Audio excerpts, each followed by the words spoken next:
The Rock says, know your role, shut your hole. Damn. That shit don't work.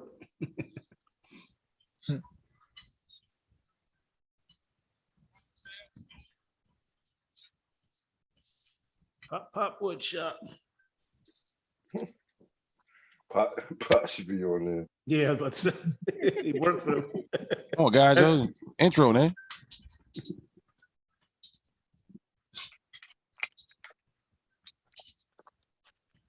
Hey, that shit ain't working, is it? So sad. Hold on. Yeah, it ain't. Might as well let niggas talk then. Oh, shit. It's been silent the whole time. Hold on, America. Let's start this over again. Here we go. Y'all can hear it now, right? Yeah.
Welcome.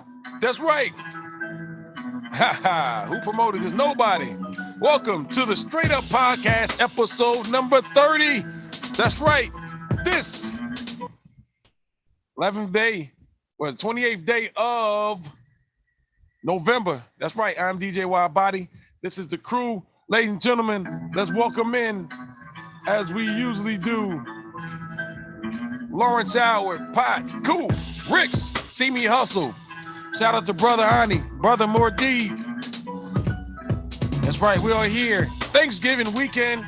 Got a little cold, a little under the weather, but we will get through it. Shout out to Pop Woodshop, our sponsor, and at our new time, around 11. Play it by ear on Fridays.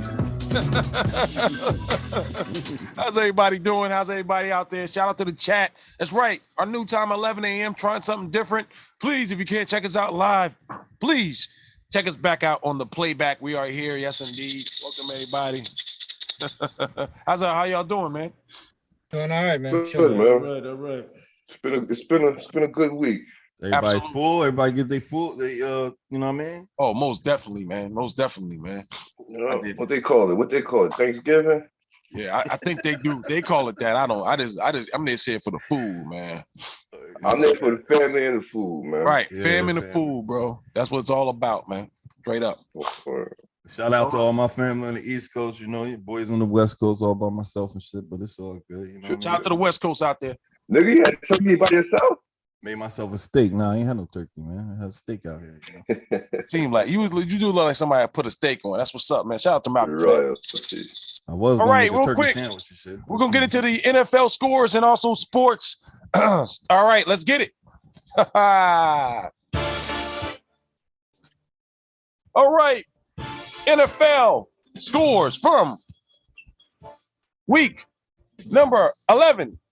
That's right. Final on the 18th, the Patriots shout out the Falcons 25-0. Saints lose to the Eagles 40-29. The Dolphins, they beat the Jets 24-17. Washington football team, they edged the Panthers 27-21. The Colts beat the crap out of the Bills 41-15. The Lions lose to the Browns. San Francisco up 30-10 on the Jaguars as usual.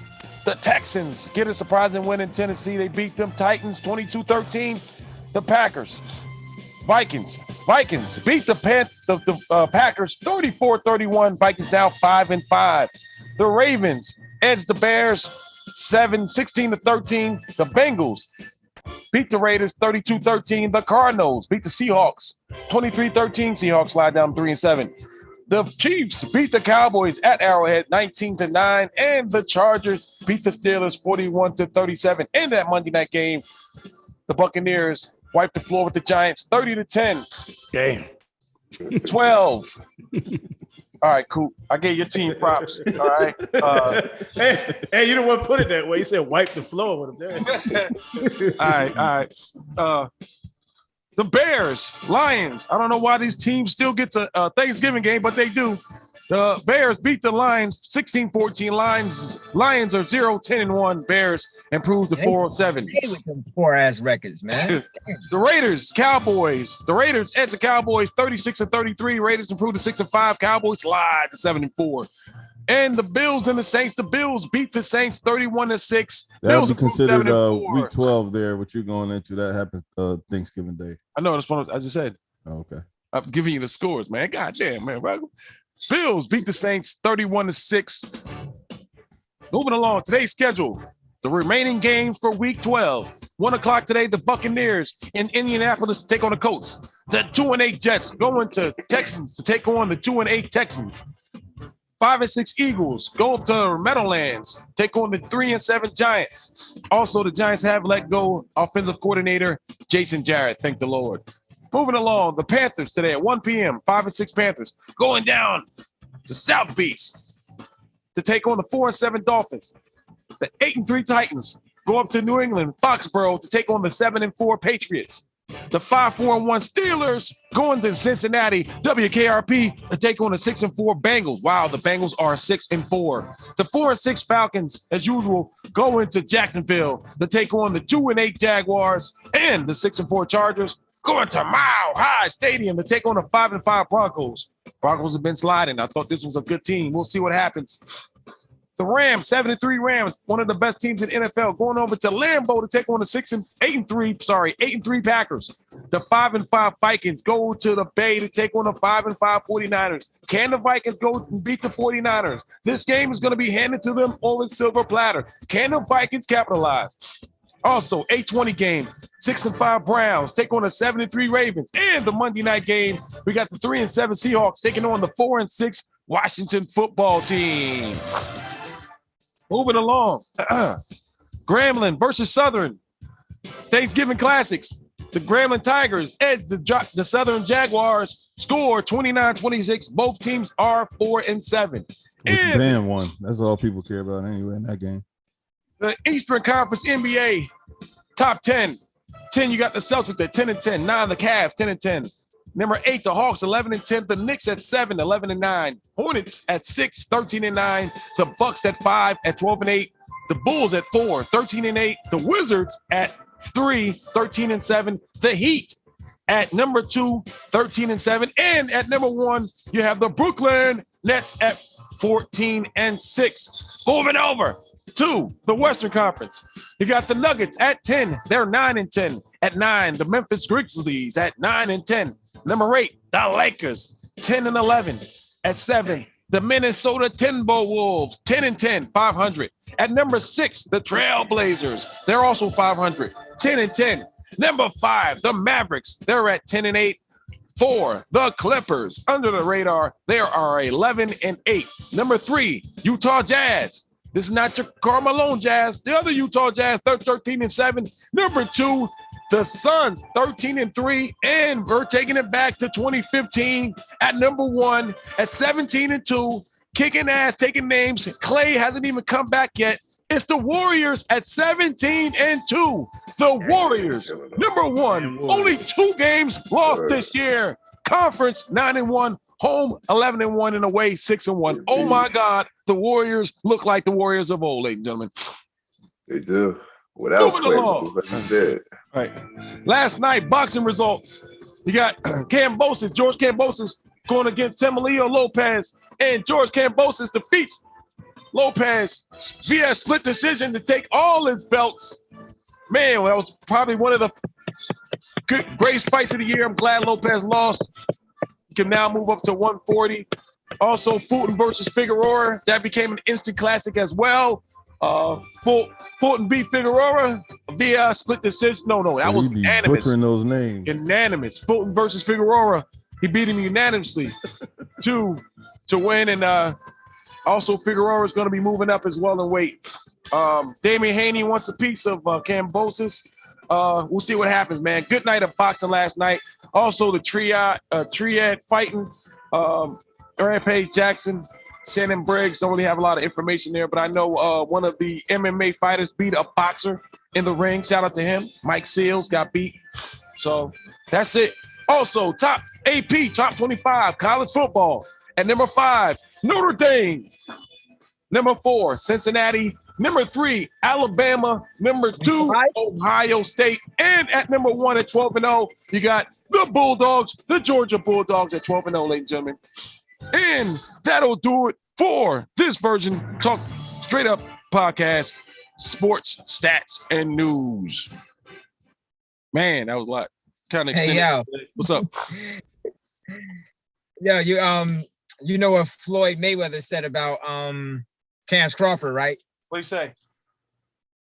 He said he believed that Terrence Crawford is the best pound for pound fighter in boxing right now. Right. And also he'll beat Errol Spence, right? Yep. So Errol Spence's return message was, I'm gonna beat Crawford down like I beat you down in sparring the same way. Who said that? Who said that? Spence. Oh no, come on, man.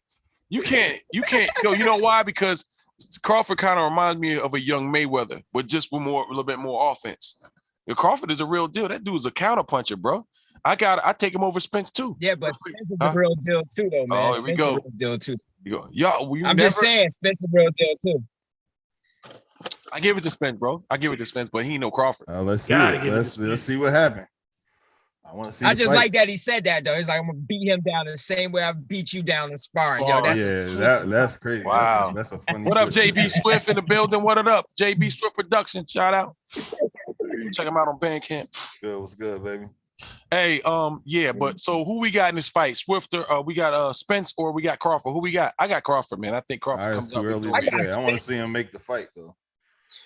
I got Spence because I know he's not gonna dive into crap like he ain't gonna take. You still not a believer, man. What's the problem? You still not a believer, bro? I'm not taking nothing from him. I just think Spence. I always thought Spence was the best out of them. I'm taking Spence. I respect that, man. Well, hopefully they don't make that Thurman fight because they're pushing that Thurman Crawford, then the winner of that. Just because Crawford can't come up with the pay-per-view, he's only had 100. That pay-per-view only sold 150 units. Spence averages 350. Yeah. So Spence wants a 60-40 split. He wants a 60-40 split. And he deserved it. But you know how boxers are with the ego. He deserved it. You know what I'm saying? But hey, we'll see what happens. Yeah, but he deserved it though, right? Because he's the draw. He's the one who bringing in all the money. Right. Hell yeah, you want a big percentage. Crawford should have never signed that contract with Top Rank. That's why he hasn't got them big fights because Top Rank kept on promoting Lomachenko instead of promoting Crawford. And that was funny, man. Right after that fight, they go ahead and put a Lomachenko commercial up there real hard. And they never did that for Crawford. So Crawford's kind of a newcomer, but I think he got his name out there a little bit more. More people know about him. I've been following Crawford for a long time, so I know what the man can do. Spence, I like Spence as well, but knocking motherfuckers out. The money come. Right. Assalamu alaikum, Maida. Damn right. So we'll see what happens there, man. Also, good night of boxing last night. We had a little watch party last night. Brother See Me Hustle. Shout out to Dixie Hustle, See Me Hustle, Ryan Wallace, RTO. Hustle, my brother. You know what I'm saying? We all watched the fight last night. It was a good fight, man. These guys have no sportsmanship. This guy interrupted. I won the fight. No, he didn't. Dude knocked him out in the first round, bro. Hit him with a child support right hook, bro. Dropped him. Bang. That means he ain't never getting up. Sure, he got back up, but dude got dropped in the 10th. I'm just saying, you said child support. You said child support right here. Because that means he ain't never getting up because he's gonna be falling for years ahead. I got beef for child support right now. I'll talk about that later though. That motherfucker trying to do me the 52 fake out, bro. Man. We'll talk about that Sure. later. But yeah, man, good to see Yeah. everybody. Those are criminals, man. I got a slight cold. They Fucking are not for child support is not for us, man. They don't do not. They work against us, bro. Like, you know what I'm saying? So all you Yeah. brothers out there You know that, exactly what you're saying. that I did went down there voluntarily and put myself on child support thinking I'm doing the right thing. It was the worst mistake I ever made in my life. I did too, man. I Hey, did put too. yourself Because you on. thought too. because you thought it was assistance, nigga. Yeah. I need some Oh, yeah, child didn't he support. tell that story? You go back Yeah. and find that one, Assistant. man. I didn't hear that one again. Oh, shit. Man. I need True support. indeed. I need support for my child. Or he thought it was assistance. Yeah, you need support for the support. It's child support. It's all That's good, what it though. sounds like, though, right? Word, it do. No, Yeah. If you're from a poor, if you know you don't make good money and everything, they got systems and stuff to help you. So when you hear child support, Right. you thinking that they help you support your child, not taking your fucking money from Oh, you to support your They'll help you out. They help you out. You know what it's called? It's called rears, nigga. Yeah. Help you. They're gonna help you right into some handcuffs. Help you Man. all right. Rears.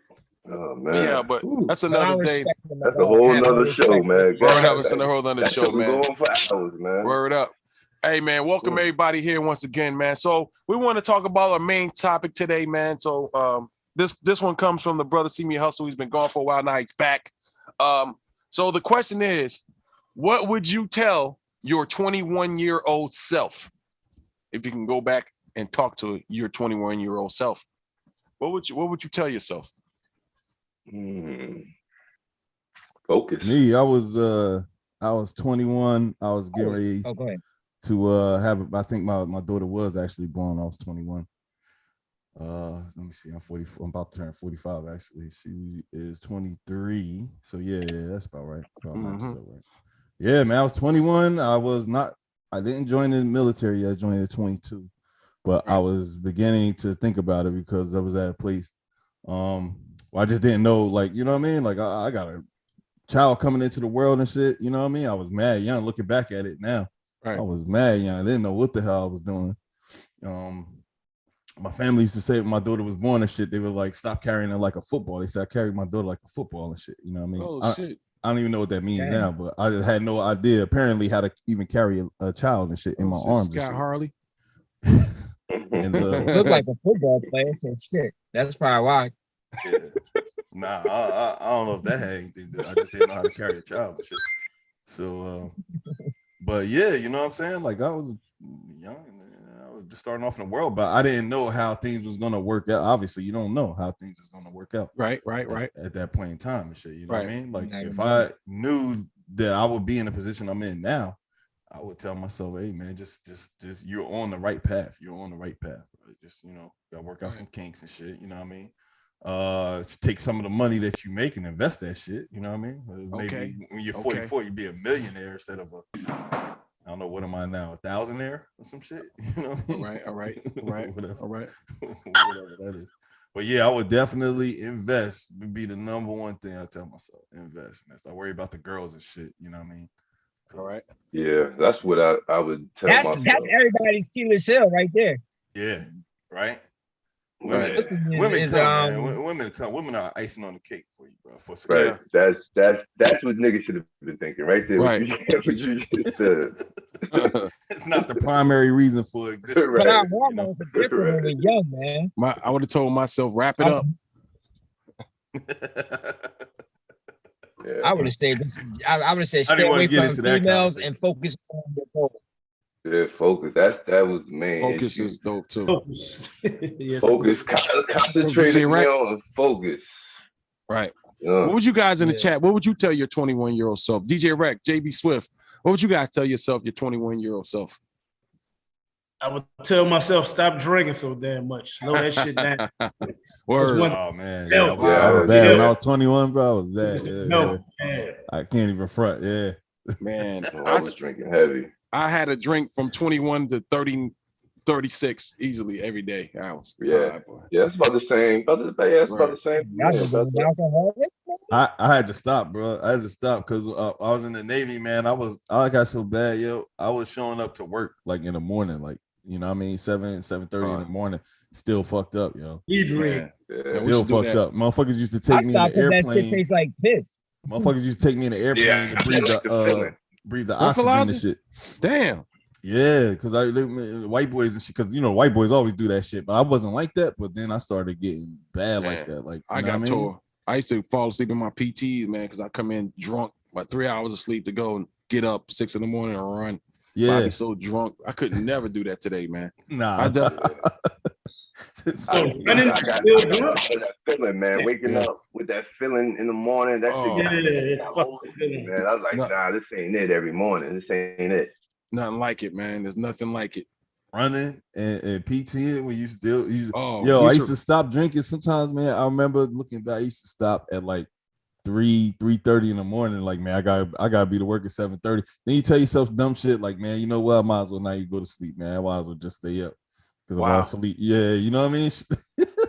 Yeah, you be tired as hell doing that. Yeah, it'd be the I worst got a decision question ever. for all y'all. Yeah.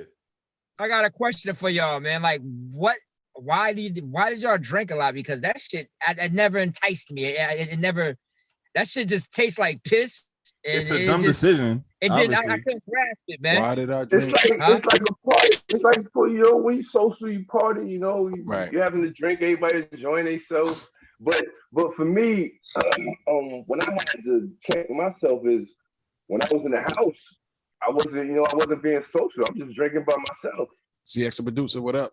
Yeah. And I I do just it got a social myself thing like, too. yo, this ain't Man, fun. This ain't hey, this ain't I- what it's meant for. That's I alcoholic shit remember, right there. I remember Right. drinking. I remember drinking with y'all Gold Slag with y'all, Wild Hours Rose. I mean, bro, that shit would have me. I'd die if I drunk that shit right now. Like, Mad Dog, MD, all that Mad shit. Dog, Cisco, 20. But I did 20. that shit back in the 80s. You remember Cisco? We was on Cisco. 90s. Oh, yeah, like, man. yeah, Cisco got definitely weak do that. though. But yo, Yeah, she's somebody used to wicked, buy boy. that shit. But Who drinking why? Huh? Need I remind niggas we was called motherfucking 800 brothers, nigga. You know what I mean? That wasn't us because it was 800 of us, nigga. Right. That was name happened after a malt liquor, nigga. You know what I'm saying? Oh, And that's man. the first drink I ever got drunk off too. Was Yo, old. I was Oh, young he- as hell, man. Late when I fucked up the fucking beer. And how And old malt was liquor. niggas? How old was Kareem, you was there because how old was we when we had to drink a 40 to the head shit to be in the crew that we was Like already in? 15, what, 15? Yeah, 14, 15 years old. We little fucking kids and shit, nigga. So you know what I mean? Like, Yo, what was the cop spot? Exactly. Yo. Yo, I could always cop out of the turf, man. No problems, bro. I It'd be could so cop Nigga, out of big bills. Man. I was 16, nigga. I was The first 16. time My I shit went was to the liquor connecting. store. My beard was connecting and shit. My sideburns beards was connecting, man. It was like, yo, Mount, I was the youngest one. And it was Right. like, yo, Mount, you look like you 20. go get the liquor. Okay. I was just tall as hell. So Yeah. I was 15. I remember the first time. I still remember that shit. That shit was crazy. They give beer to 15, anybody. nigga, I know man. I They ain't look. give- I know I ain't look grown. I had yeah, that, you know they what I'm give saying? beer I to was just anybody. tall. Nigga. But they gave me that shit. And it was on and popping ever since. That shit ain't make no sense. They was giving beer out to fucking anybody. Man, they Yeah. didn't I care. do remember those days, though, man. Drinking malt liquor, getting fucked up. Yeah, it was. Oh, It was, now it you was remember that I guess shit, it man? was fun. Yeah, pot. Right, now You you used to remember? drink Yeah, pot. you He just said all this shit. Why y'all niggas did Drunk. that? Now that nigga want to join. He want Yeah, to now join. you remember that. Bruce, I want to be just like you. I idolize you. I walk your every move. I ain't even gonna Bruce Lee. reply to that, man. But But I mean, no. Hey, let me tell y'all a story, man. So Pot really not a club guy. So we go to this club in Bradley Beach, bro. Pot techno, and all he needed was the glow sticks and shit. So me and Pot always used to play fight and stuff. So we outside and we start play fighting, man. This white dude come out of nowhere and try to attack me and shit. I'm like, yo, I was about to crash, dude.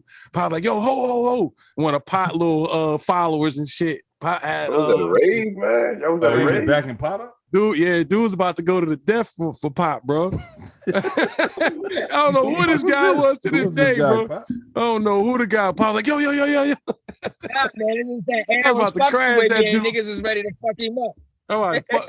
He came out of nowhere, dog. I'm like, oh shit.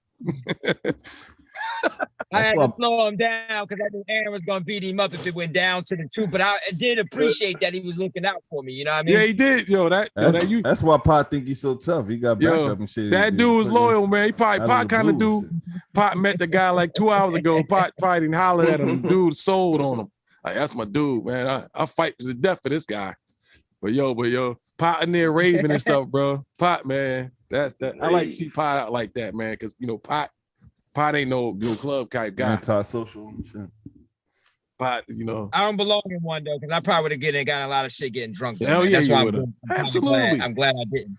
Hey, I still remember that time me, Ricks, and Pot went to Atlanta that time. And I bought that corn liquor with me, and Jay Soul started drinking. I told Jay, hold on, bro, don't drink it like that. And this is corn liquor, my brother. Yo, so I look at my corn liquor, man. More than half of it's gone. I just remember going out to some club and Jay Soul jumping up and down the whole night, bro. Didn't stop. That's my nigga right He there. didn't stop jumping up and down, bro. Yo, Jay's a crazy motherfucker. He was quiet at school and shit, but that nigga. That's a I wasn't soldier, there, man. but that nigga got some stories. I was like, yo, what the fuck, son? That's a Shout out to soldier Jay right Soul there, out man. there, bro. Yeah, Jay got a lot of stories, man. That nigga crazy. Jay could run a whole podcast for years and have a fucking interesting story. I like Real, I like Jay. nigga. Jay. You not lying, yo, for real. I don't know what happened, but that nigga somewhere that switch turned. Oh, that nigga. I remember he went out Shit, one I day. was sitting with Jay and Ricks a couple of months, what, damn near 8-9 months ago, I think, 6-7 months ago, right, Rick? Oh, that wasn't that long. Probably 4 or 5 months ago, somewhere around there. It was in the summertime. Jay It was in the summertime. he had some real stories then. Yeah, nah. He was Jay, hitting off with Jay some always real been a stories. soldier, man. Jay always Yeah, been Jay a soldier, cool, man. That's my dude. Jay kind of dude that could be anywhere. Like I should see Jay all kind of crazy places. Jay be at a KKK clan. Y'all, what up? Why about it? Chilling. Smoked out. Yo, Jay cool, bro. Oh, this my nigga, man. Man, smoking with the Grand Wizard, man. It's fucking playing games. Hey, yo, let me loosen up that rope around your neck a little bit so it'll be easy for you. Yeah.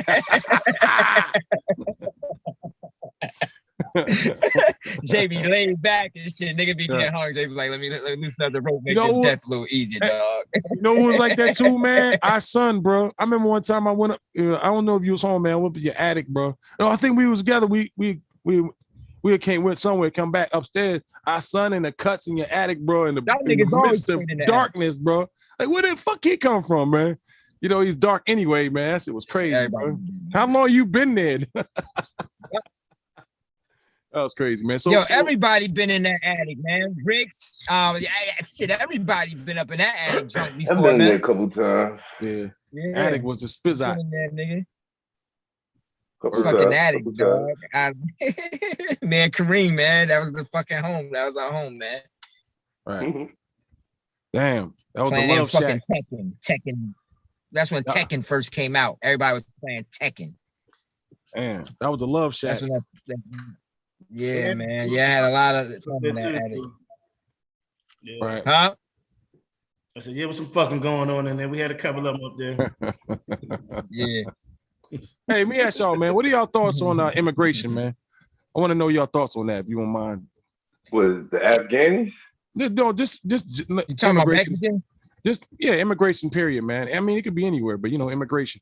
Yeah, we had that talk yesterday a little bit about immigration. Yeah, we Into talked about America. that yesterday. It depends. It all depends on how it happens. To me, like the Afghan situation, like how they gonna do that with it integrating them into society. It kind of gonna make it easier for them. And the problem is, there's a lot of people born here that's still struggling, and they're giving them easy access to start whatever they need to start. Businesses, they get fucking But for cheaper. tax-free shit. That's why they doing it. For cheaper. tax free.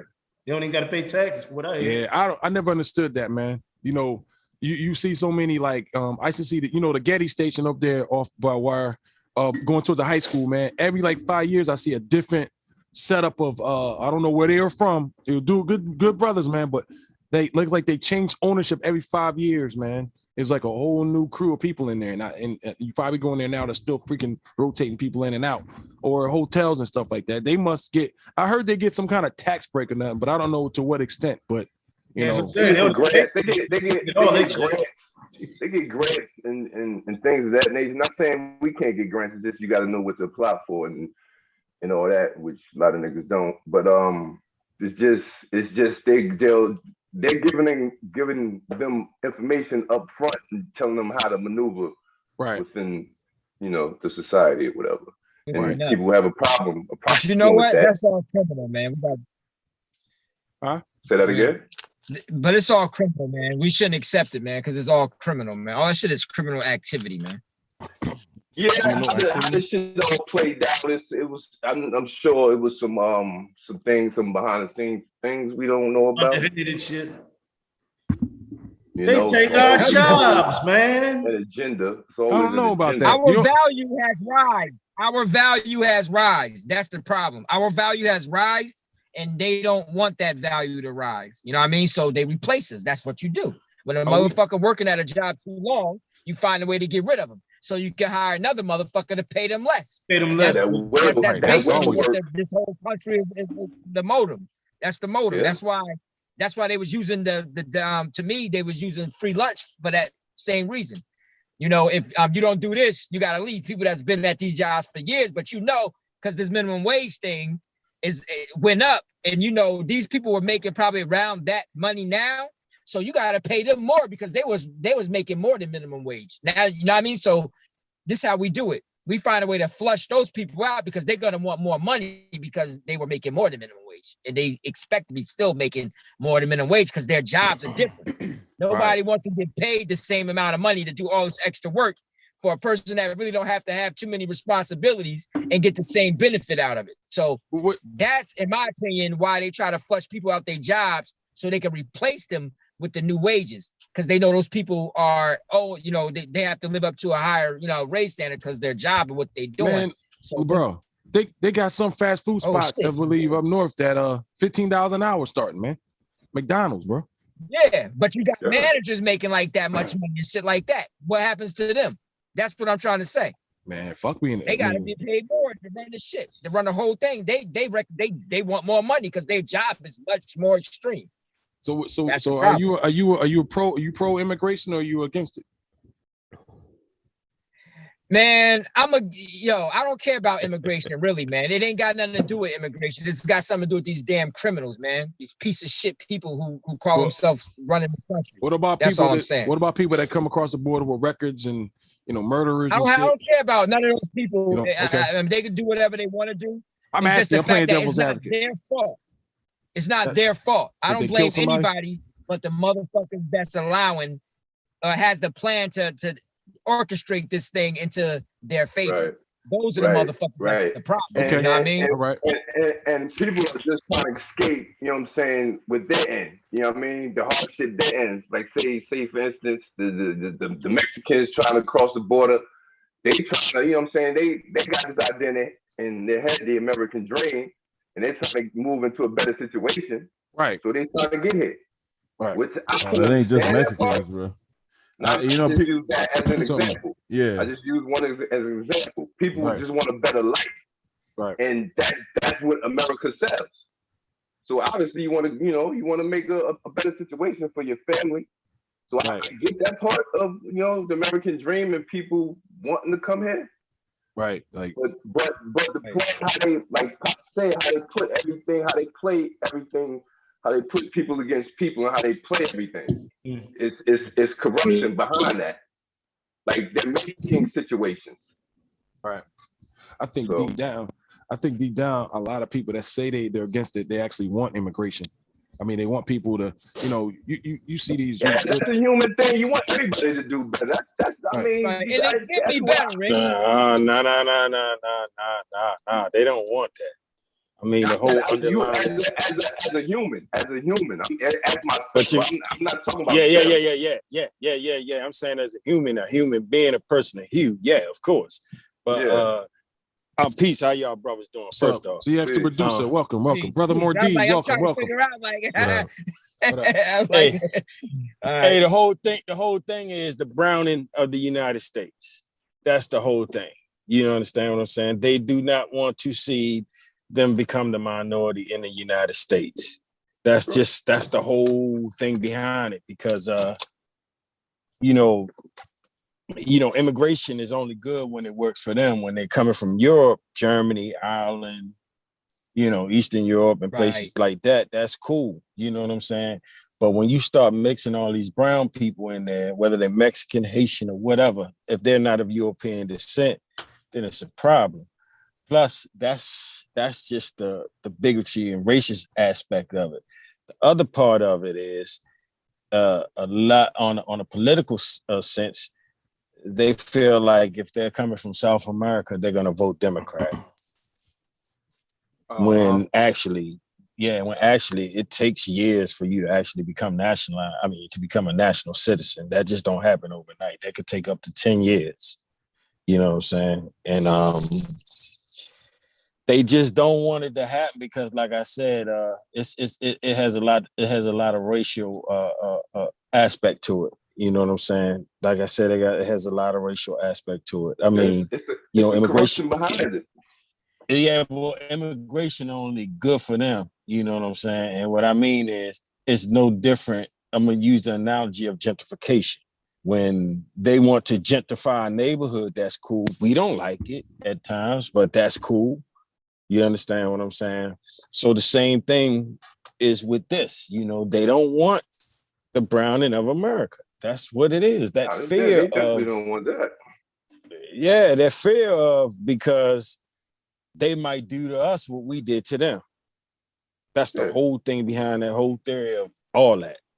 That's what they're afraid of. Yeah, but and they are the minority, but then they just trying to pull the wool over your eyes.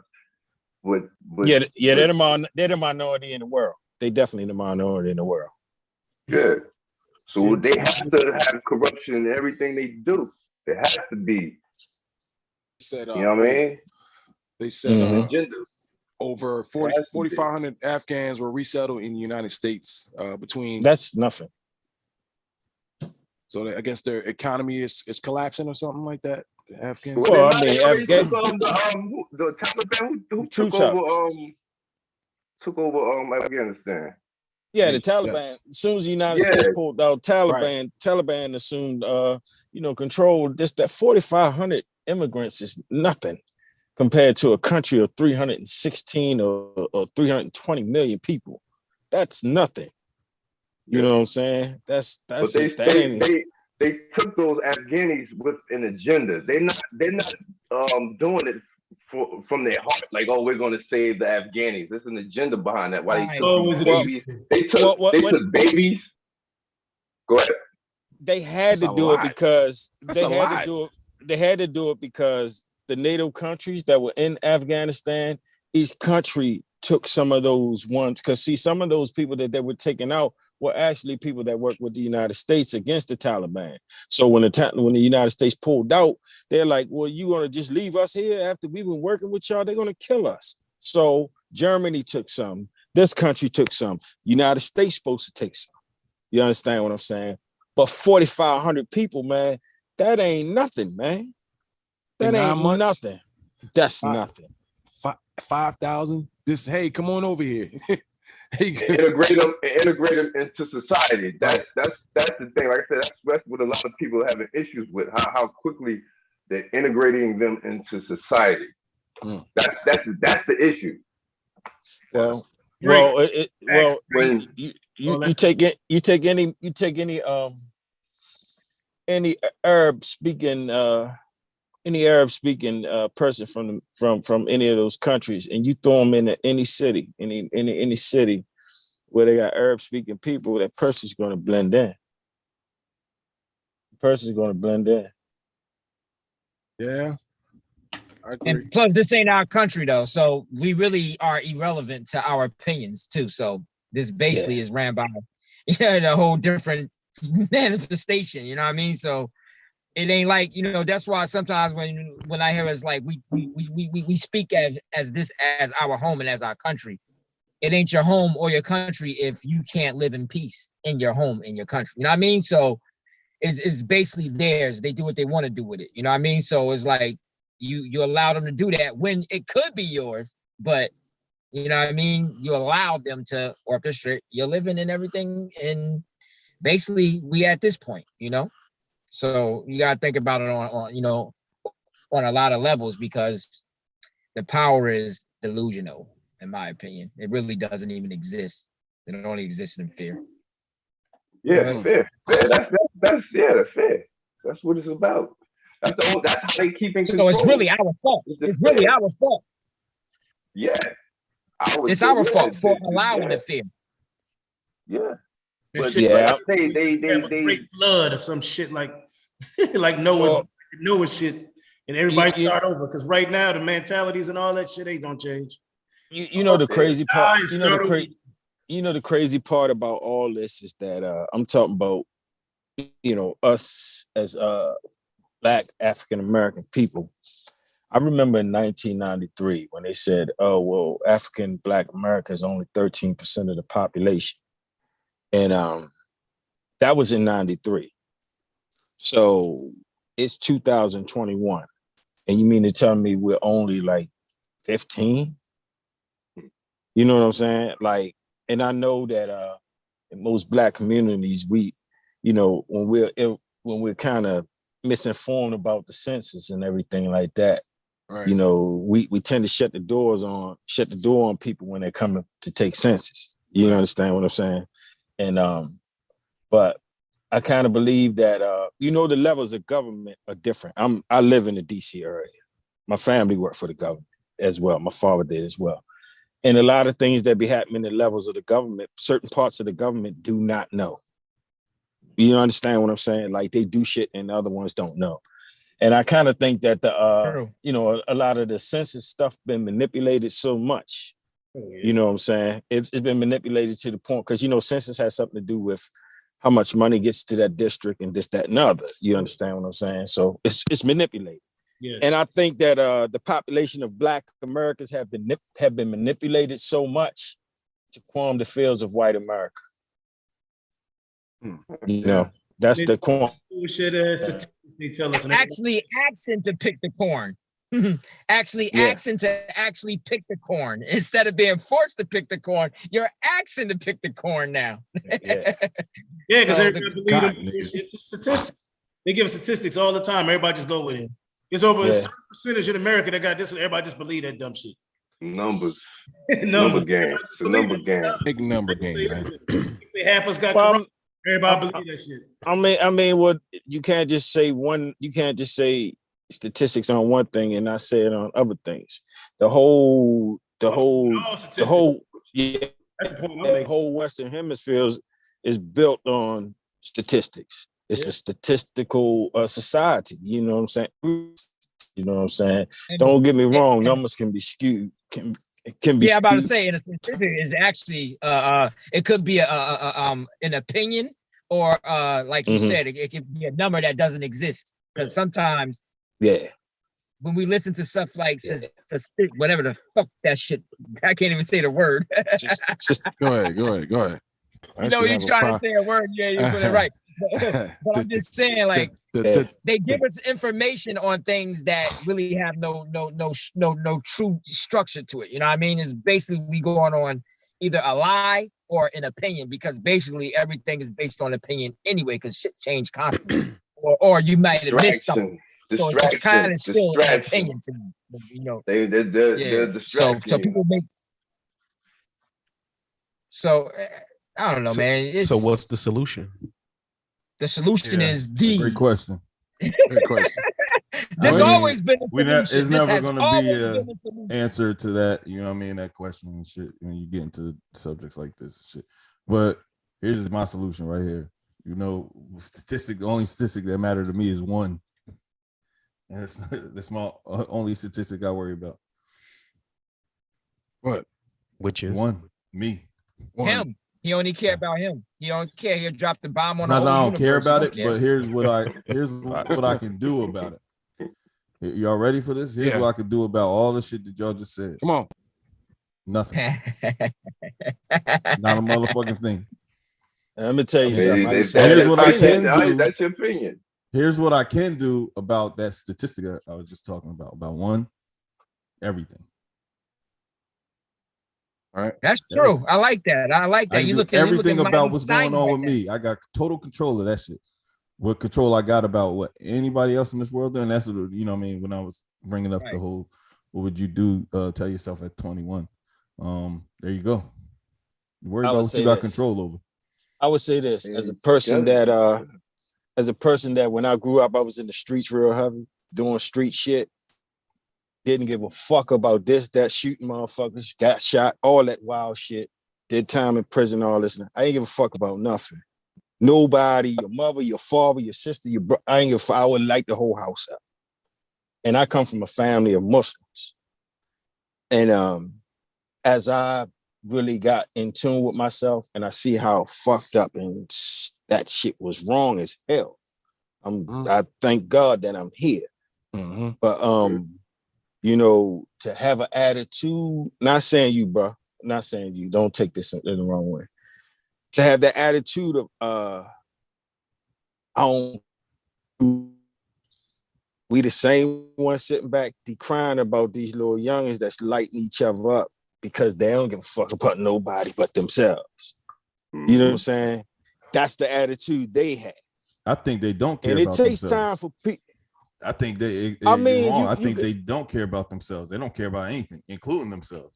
And that part is the problem. I mean, you care about yourself. Who made that change? Who made that change? You said you was out there, right? You was out there in the streets doing what you was But doing. they got that from I want to somewhere. get into incrimination and shit. But who made that change? You care.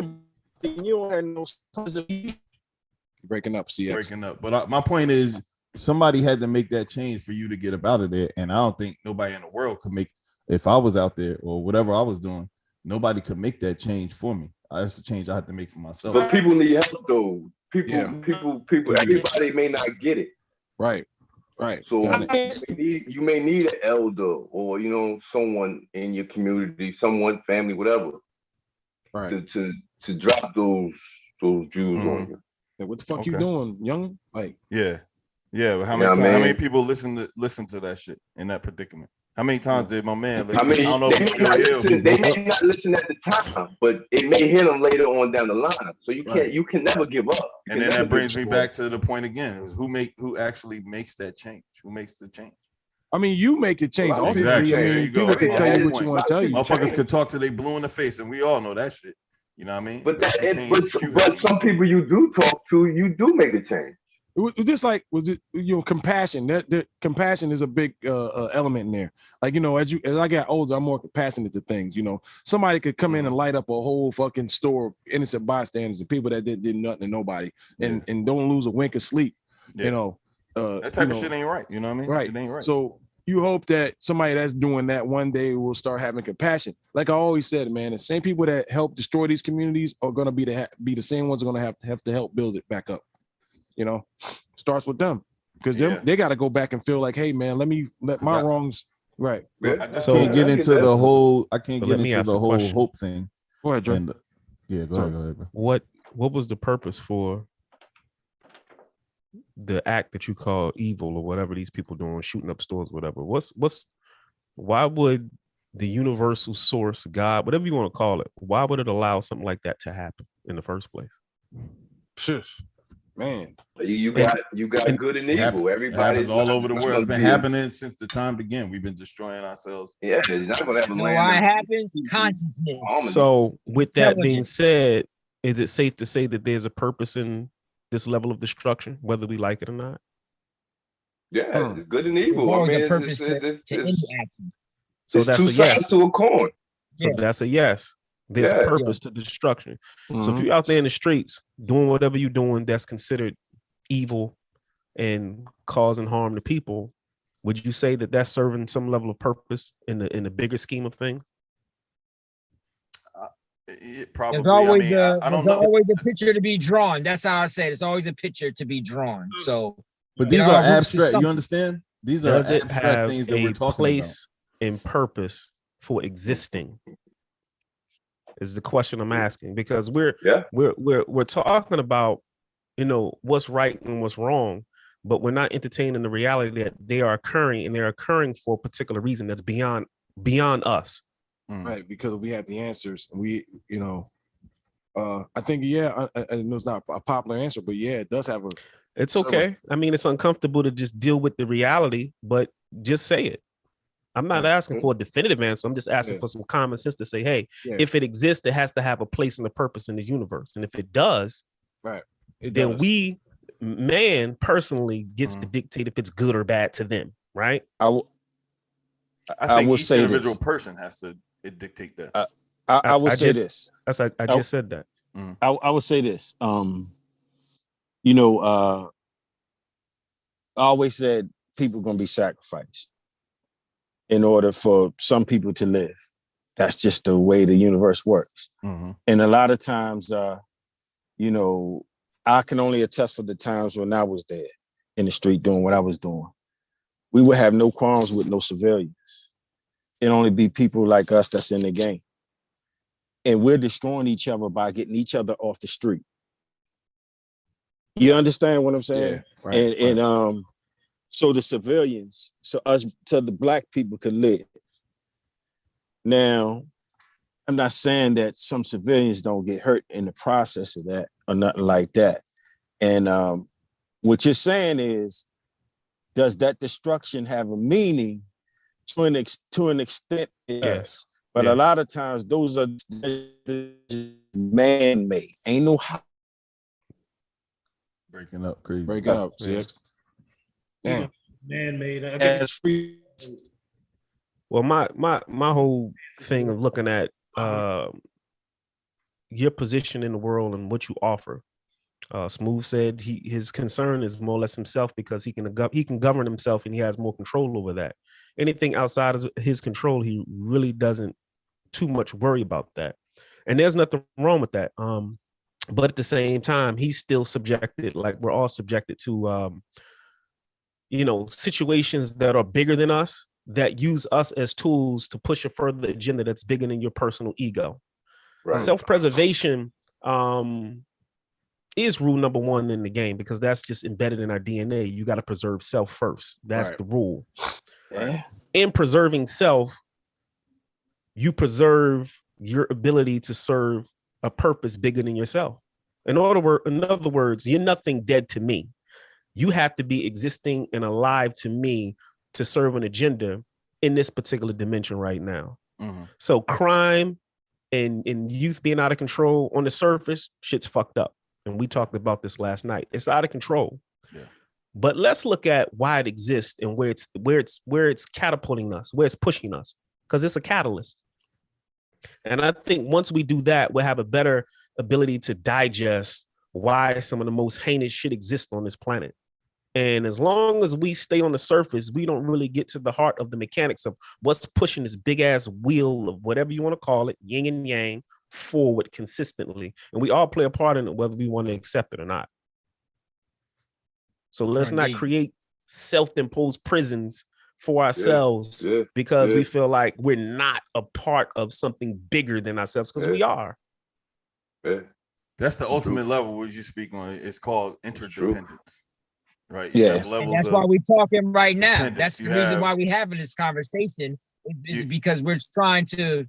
So the three levels are: you have dependence, where you're as a baby, as a child, you're totally dependent on your environment. You cannot succeed. You know, you cannot successfully navigate your environment at a dependent level. You're dependent upon everything in order to get you to navigate through the world. The next step, of course, is independence, where you no longer are dependent upon everybody else for your survival. You're able to gather, all the resources and that you need in order to survive. And then, Dre, what you're talking about is the final level, which is interdependence, where you are independent, successful human being is in terms of life, is in terms of being able to live your life, but you realize that you actually need everybody else to also be mold where you right. going. You know what I mean? You need people around you in order to you need them to also succeed in life. You know what I mean? Because we cannot survive on our own. So you know what I mean? I respect where you're going with that. And let me add to that. And let me add to that. Once you, and it's funny because a lot of successful people, as far as money is concerned, these are human endeavors we're talking about here. But once you amass this money and you have success and you leave the ghetto and you leave the hood and you are where you want to be in the status of society, you've made it, quote unquote. Once you reach that level, you start to realize that something starts to pull at these people's most of the time to say, hey, there's something else that I need to be doing that's bigger than just my money, right? Bigger than just my success. And you can't even definitively put a finger or a name on that thing, but you know that it's eating at you. Yeah. And as it eats at you, you decide, you know what, let me get up and give. Let me get up and help. Yeah. And that's the unseen force that I'm talking about that's bigger than us, that moves us to do certain things. Whether we can put a definitive title or a personality to it, it exists because at some point it moves us to move. Right. That's what I would say that I'm at right now in life. I like that. At 44, about to turn 45. That's probably where what you just said is like the feelings that I have in life that I have to, you know what I mean? I'm past complaining about. To me, that does nothing. You know what I mean? I don't even like to listen to people complain about anything. You know what I mean? Because if you're complaining, you cannot do and you cannot act and complain at the same time. You know what I mean? There are two opposites ends of the spectrum. Well, you cannot do both. You either have to act or you can sit back and do nothing and complain. So I define you got people who act. But do you have empathy? Right. Do you have empathy for those people that you may say complaining? They may not be complaining. They may just be stating their situations or defining. I don't have all the empathy in the world, bro. I'll tell you that. Well, I'm pretty. Empathy is a human emotion, and I think we all possess it, but right to a certain level. You know what I mean? No, some people don't possess it at all. I've been around. There's no doubt about that. Yeah. I don't know what happened to them. Their wiring got crossed. You know, we got. You know, I don't even want to speak on all the different bad wiring that people have with, you know, people like R. Kelly or whatever. I don't want to speak on that shit, but yeah, you are correct. Yeah, some people some people don't possess. So, yeah, it's not that they don't have it; it's they don't even know the concept of it. They can't even conjure up of it. You know what I'm saying? Like, some people are narcissists. Like somebody can say, "Man, you're not changing those." Yeah, they're like, well, man, look, man, certain situation happened. Man, I don't understand that. That never happened to me. That don't mean it didn't happen. Right. Yeah, they can't even put themselves just because it don't happen to shoes. you. Yeah. They can't. Lil Wayne, capable of putting themselves in Lil Wayne, right. Well, shit, right. I mean, there's always that question, though. To me, no matter what the complaint, no matter what the situation is that you talk about, there's always that question. And the question is, of course, well, what are you going to do about it? What's the solution? That's the main thing. What's the solution? I mean, if you're not happy, not enough people come with problems. People never come with solutions and shit. You know what I mean? That's why I can feel what you're saying, Malcolm. Because if you're not happy with your situation, you got to change it. Yeah, you got to and act. Change requires action. Change requires action. Change it. Hey, when we decided to do this straight up podcast coming over from Pick'em, we said, hey, it's good to always talk about the problem, but we also supposed to have a solution because a lot of outlets out there, all they have is problems with no solutions. But so this is our. You know, this is where our outlet to where we have solutions to things. That's why I always ask, hey, what would you do in this situation? How would you do? What would you do to improve it? What would you do if you had a magic wand to improve the situation? So I think, but I also think it's important to define that too, and make people aware of problems going on out there, so people can, hey, this is. So some people don't believe shit stink, man. People that living in middle and wealthy people, they don't understand what goes on around in our communities and stuff, man. And that what comes in with compassion. So address that question to the panel. What would you do if you can change all of this shit? What would you do? Sum it up quick. Like, what would you do if you can change it and fix everything? How would the world look? Coop, go. What are you asking me? What are you asking?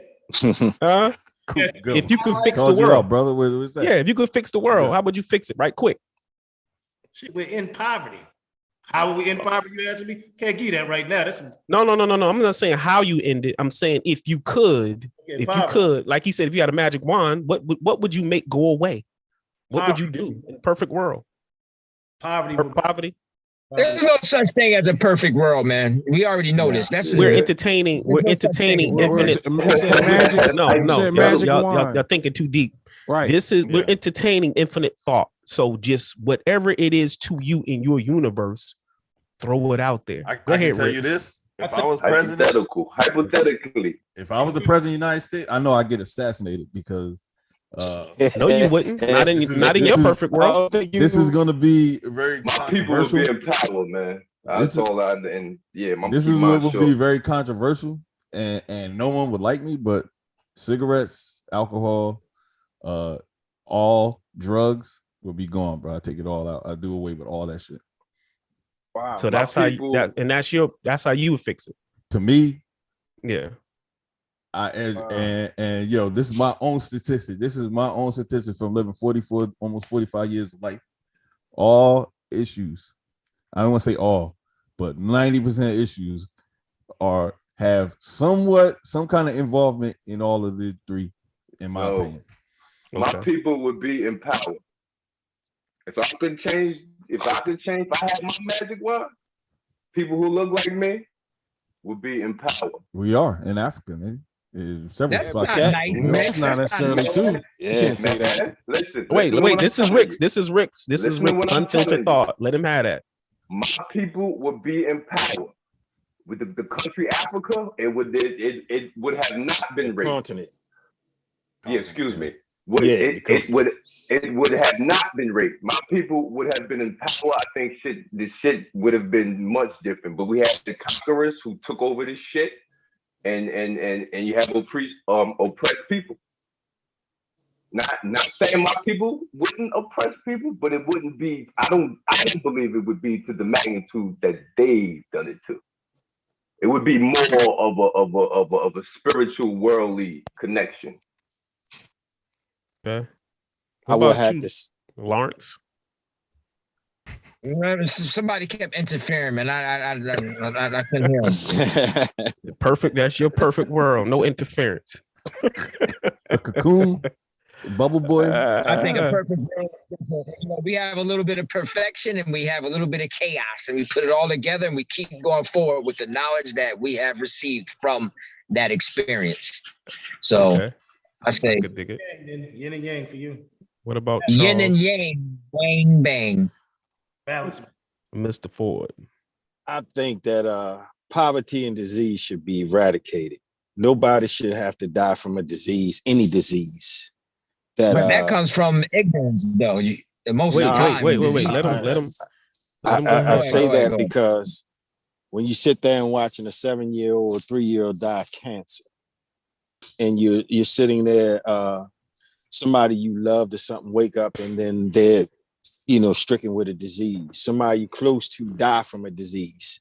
You understand what I'm saying? I know it would do something to the world population to an extent, but let's be for real. This country, this planet can sustain more than 7 billion people. You understand what I'm saying? But those two things will be eradicated: disease and poverty. Now, if you go out, meaning you get smashed, killed, whatever, that's on you. But the other stuff, nobody should die from that. What about you, Wyatt?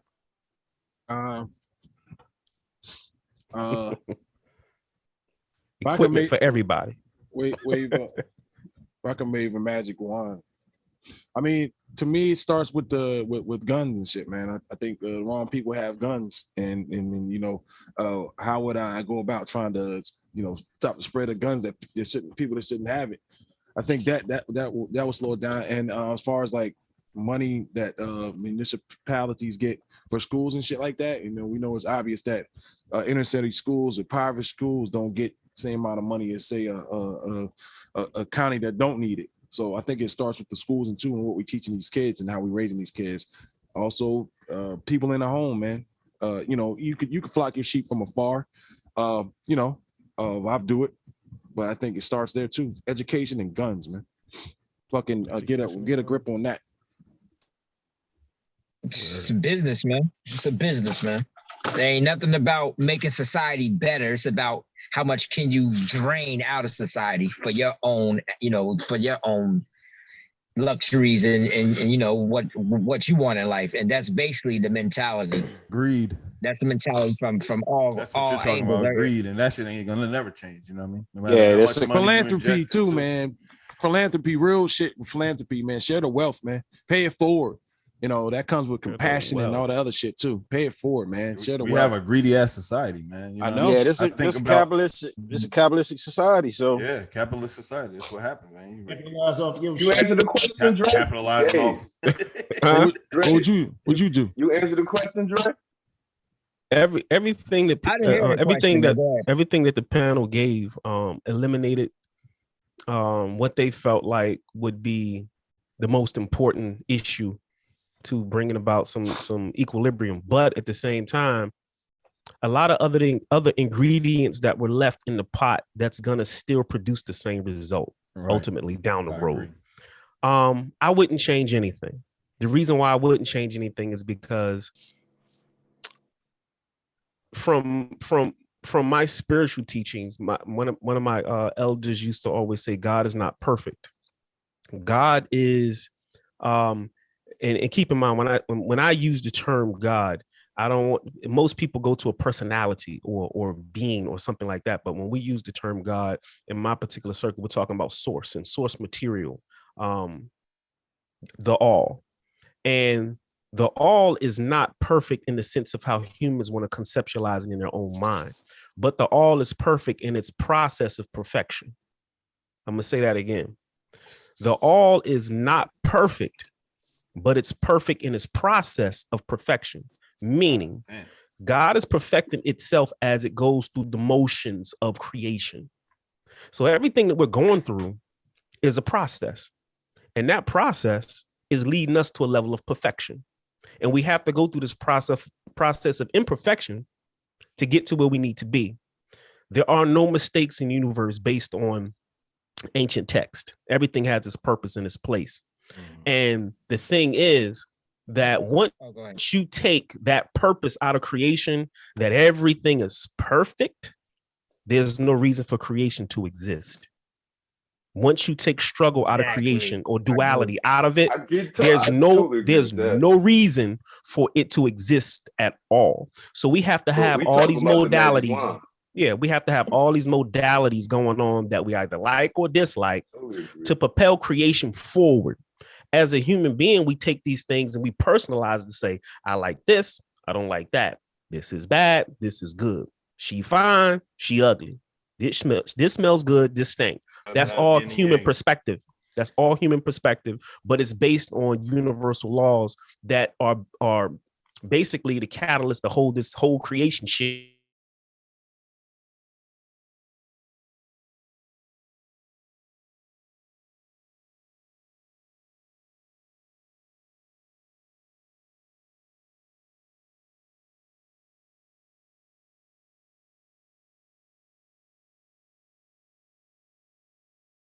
Have I been chosen to play? It's better from which I found it when I was born. My grand, assignment was coming here.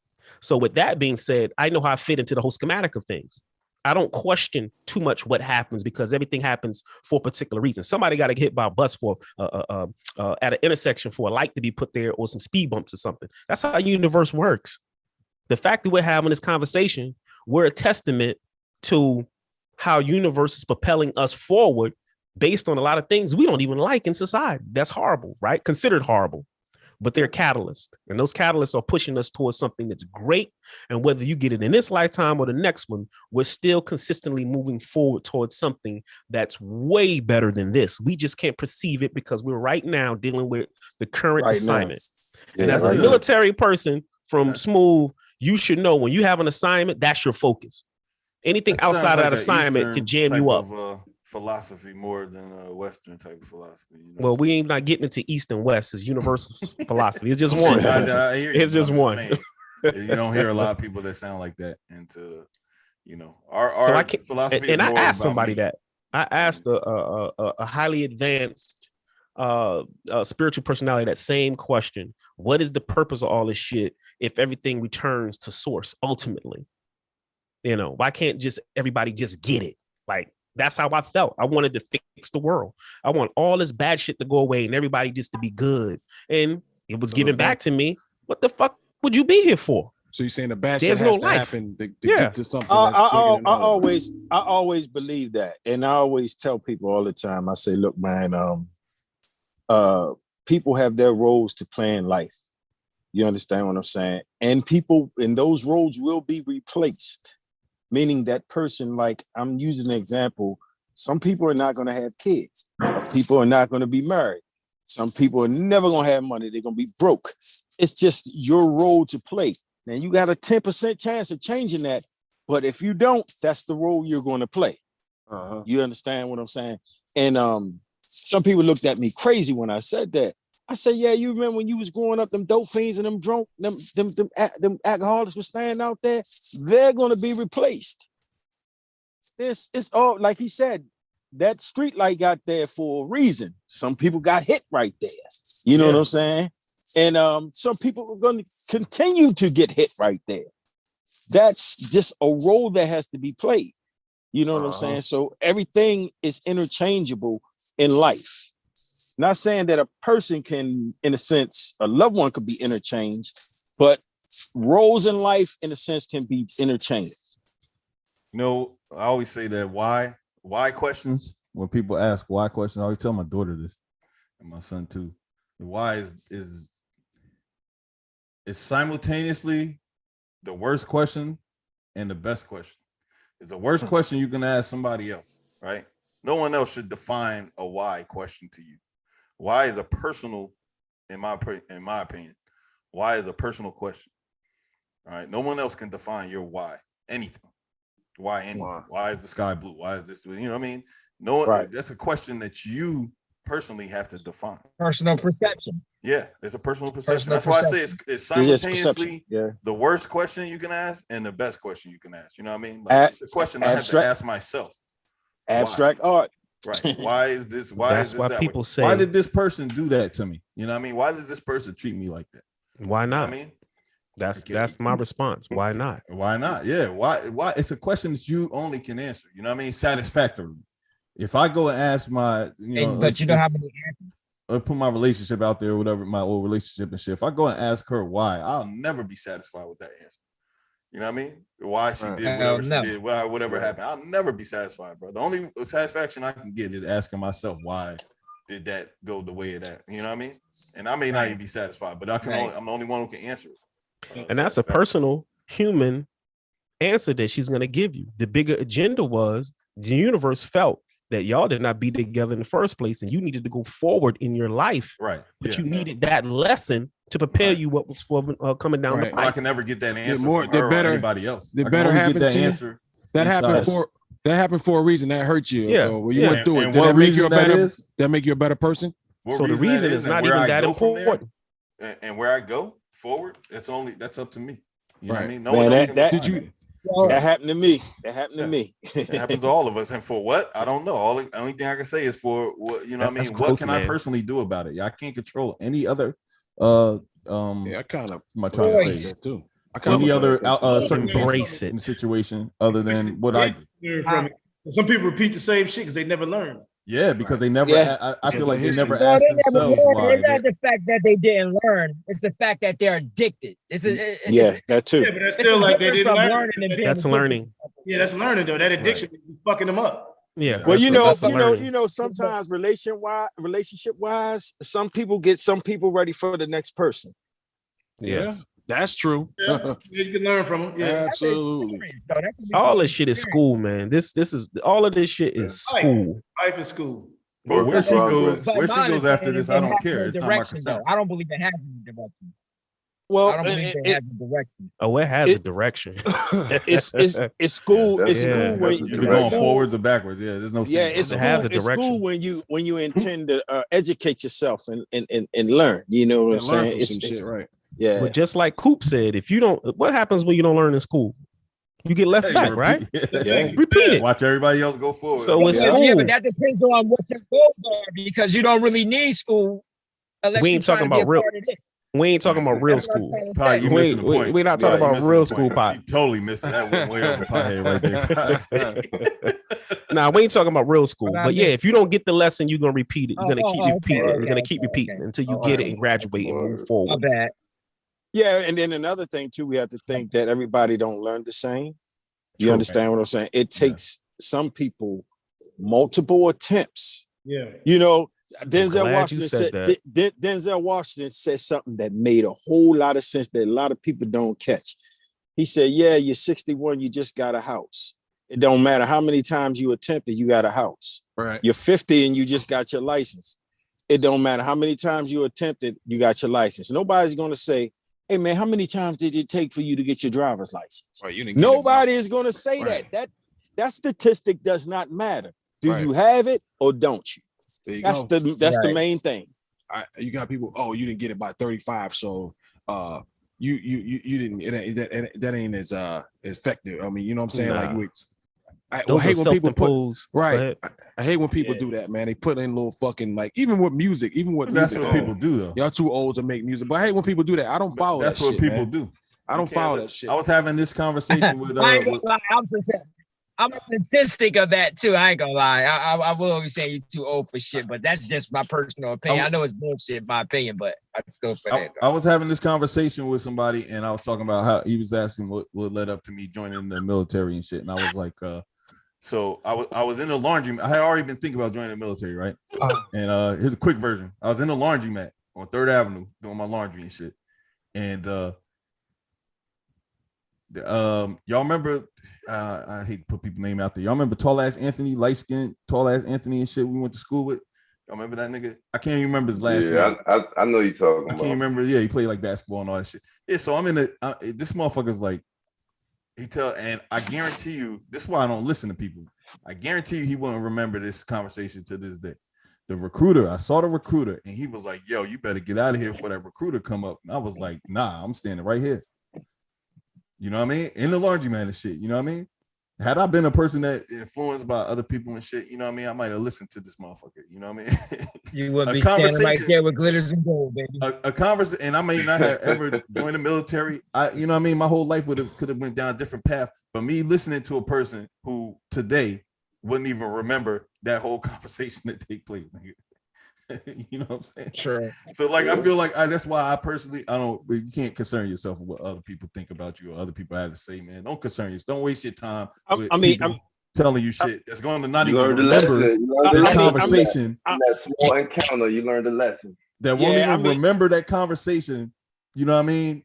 After that shit happened, it is nothing to them. You know what I mean? That shit that he said, it meant nothing to him. You know what I mean? But it meant everything to me that I didn't sit there and take. He was the catalyst. He was Yeah, the catalyst. he was.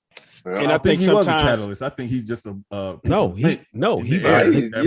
the catalyst. A part to play, nigga. The fact that he said what he said made you say, you know what? I ain't going nowhere. I'm standing right here. Right. He was the catalyst, and the universe placed him there for that reason to make Yes, he sure did. you went in the direction you went in. Yeah, He was already going to go that direction. Period. No matter what he said, but to me, he was But just a piece of lint wanna- in the air going past him. more. You Well, that was the extra like push he you said, need. Just like you said, you didn't want to follow, so that made you stand on your square more. Now I'm stand here and see what this man got to say. I don't think it had an effect whatsoever on me. Okay. Regardless of that, Right. I'm just saying, why should you even pay attention to? My point is, why should you even pay attention to what people have to say? I go with what you're saying, and you know, sometimes people have used projection of their own feelings and try to put it on somebody else because it's something they won't do or can't do. So they want you to be the same way. Yeah. Exactly. But also That's too, the world. That's the yeah, world. Right there. he was definitely the catalyst in your decision, in the sense you made that decision, but I think you needed a little confirmation. Right. You understand what I'm Right. saying? Because the reason That why I makes say you you need, stubborn, for sure. yeah, Same shit I said. and Right. the reason why I say I think you need a little confirmation in a sense, because that story still stick to you out of all the Exactly. stories. That's what I was about to say. This story is stuck with you. and it means something, and it's ingrained in your being. So you can't brush it off as, well, I wasn't gonna listen to this nigga anyway because I was gonna go anyway. No. This is a pivotal point in your life. You remember it, and you just said, "I bet this nigga won't remember." So the reason why I remember it, because after it happened, I went and spoke to my pops, and me and my pops was talking about it. My pops will bring it up from time to time, almost the same fashion, the way y'all bring it up. Regardless, I'm not changing my mind. It was something that I know personally that I wanted to do. But I get what y'all saying because my pops was kind of saying the same thing. That's get what y'all saying. You go. He just happened to reinforces the point. Be there to try to take you off course, basically. Right? Yeah, it was a test. It was a test almost. It was a test to see how firm I stood in my own ground as a man. It was a test. And an intelligent person, will not care where the information comes from. It could come from a drug addict, a dummy, anybody. They're going to listen. Facts. You understand what I'm saying? So all that messenger sense, it has to come from a pure good person. That's some total bullshit. You understand what I'm saying? That message can come from a demon.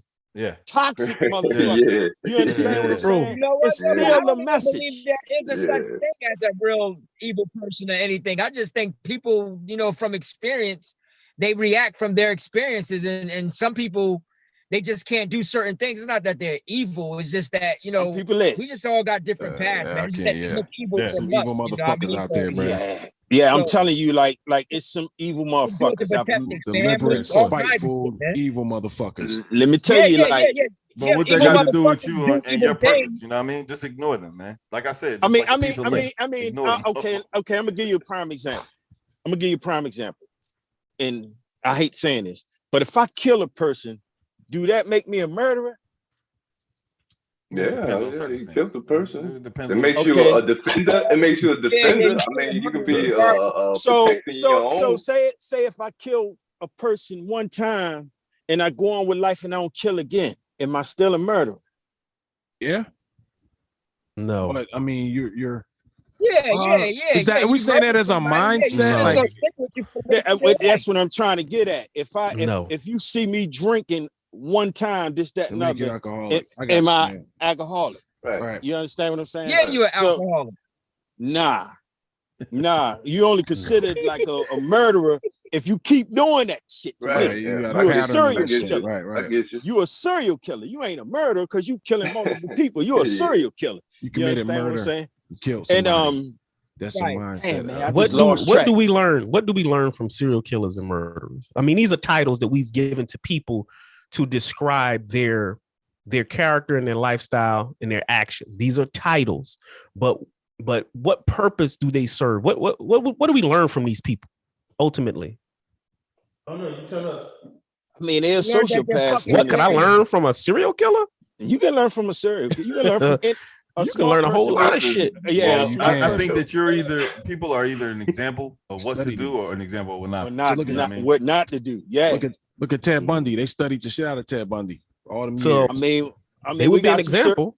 We got some serial killers up here. Wayne Perry, Sean Branch, all of them were serial killers. And the reason why police study that and FBI should study that so they can catch the next guy. You know what I mean? So that's the example of why they study them people. Behaviors, characteristics, and shit. Why so why you don't deal with narcissists, appetites, sociopaths, you don't addictions. He was addicted to people that won't change. They don't have the element of change within. I just say that.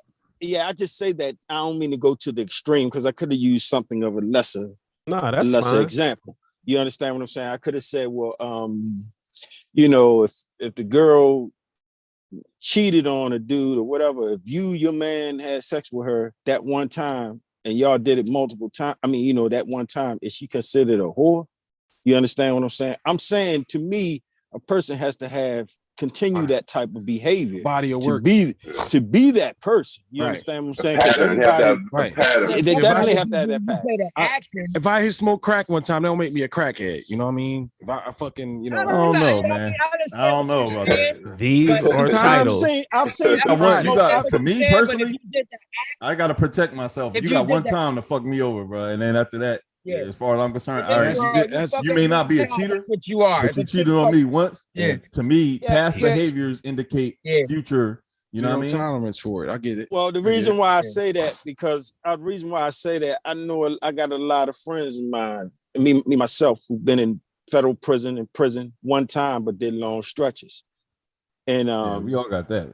It never went back. You feel what I'm saying? But that shit is still held against them. You understand what I'm saying?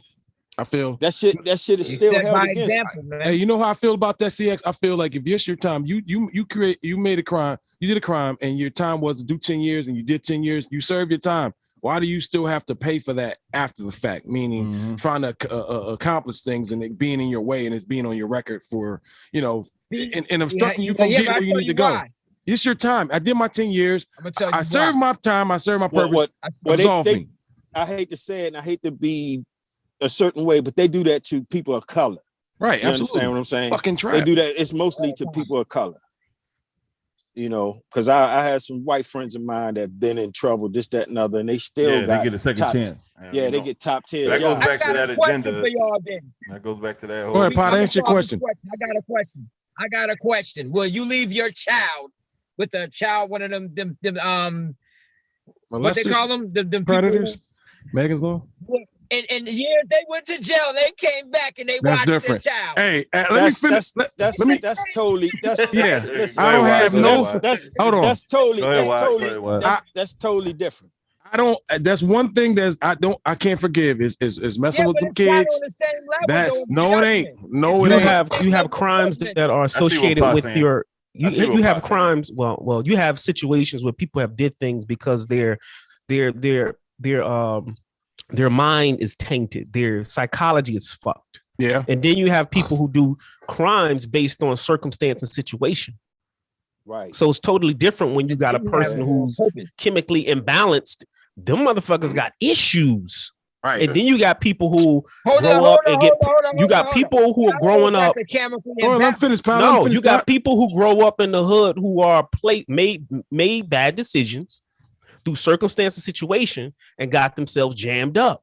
Right. They can go to jail, prison, whatever, reform themselves and be straight.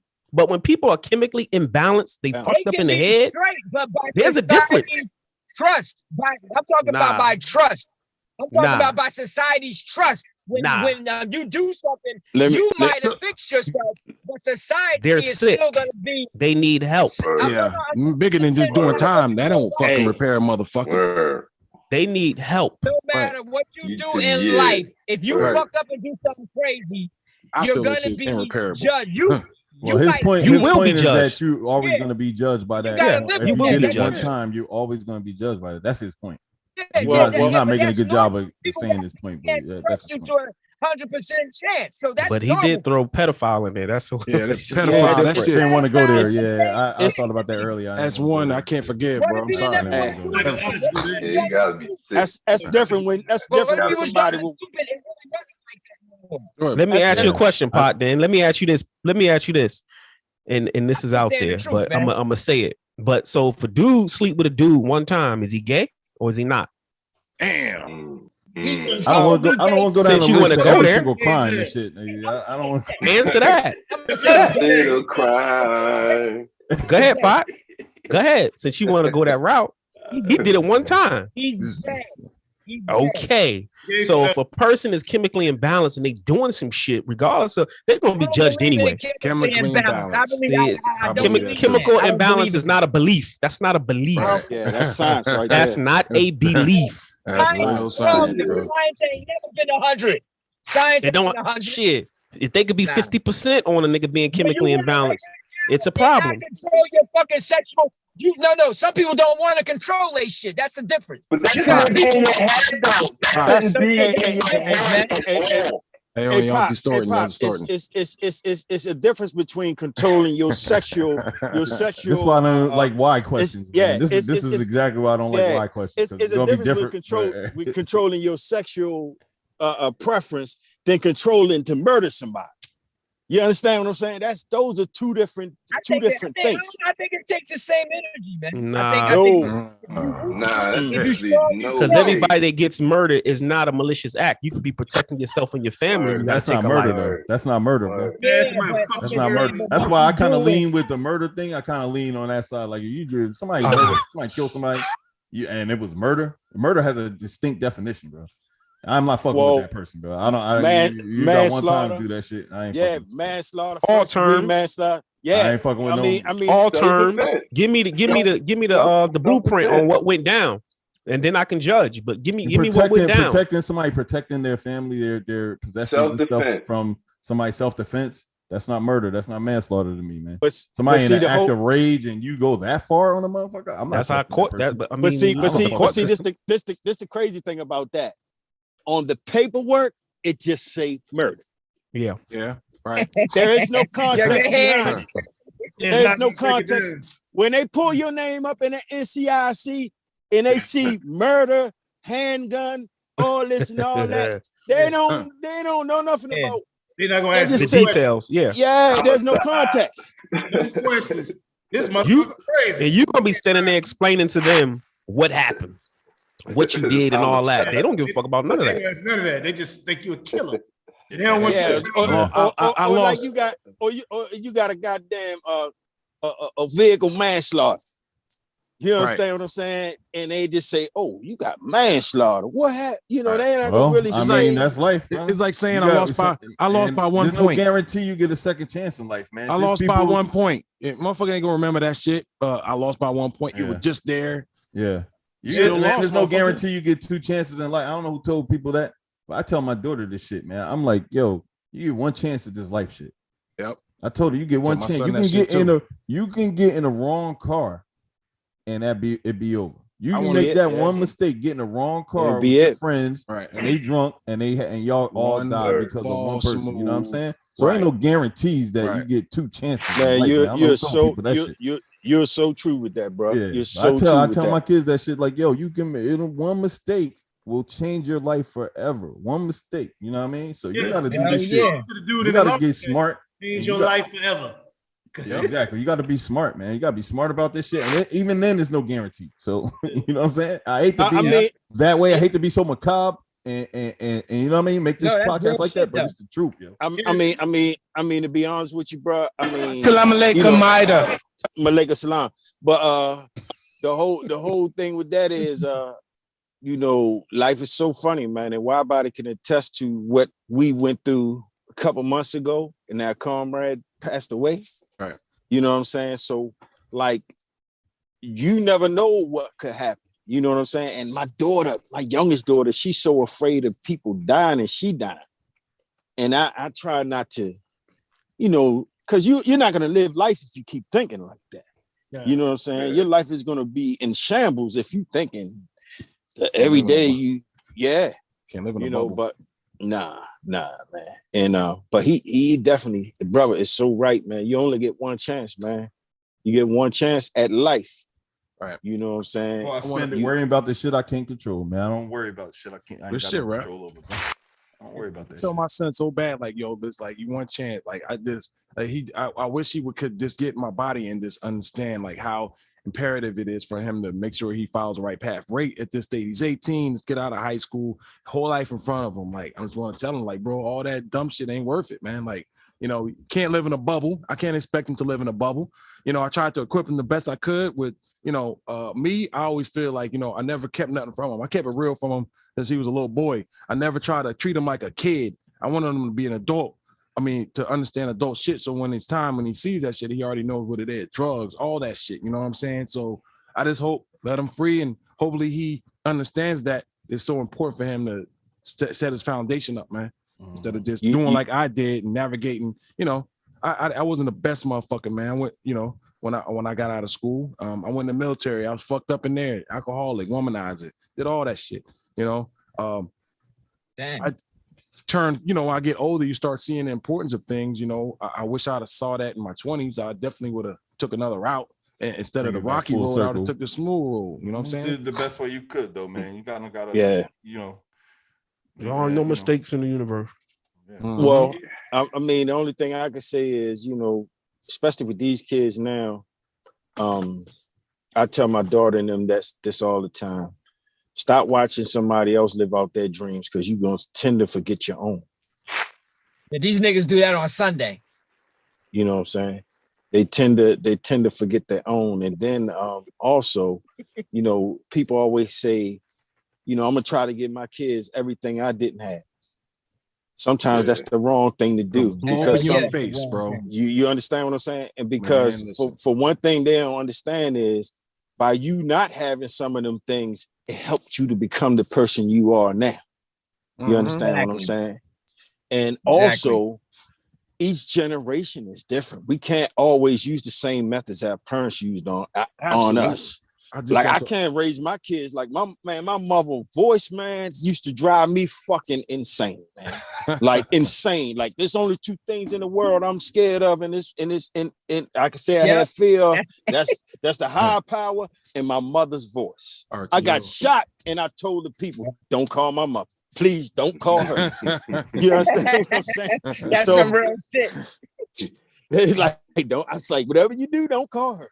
You don't want to call? No.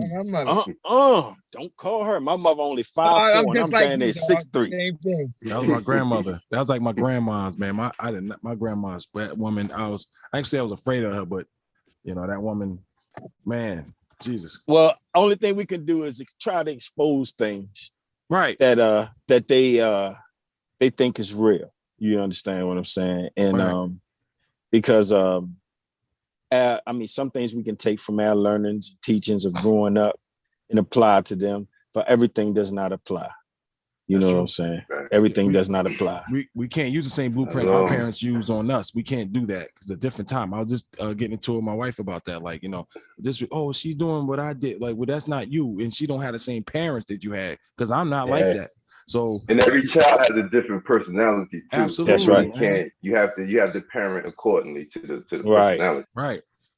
Now, let me ask all y'all something for the brothers on here that have kids. Now, I want y'all to be totally honest. When I ask y'all this, do y'all ask y'all kids what they want for dinner?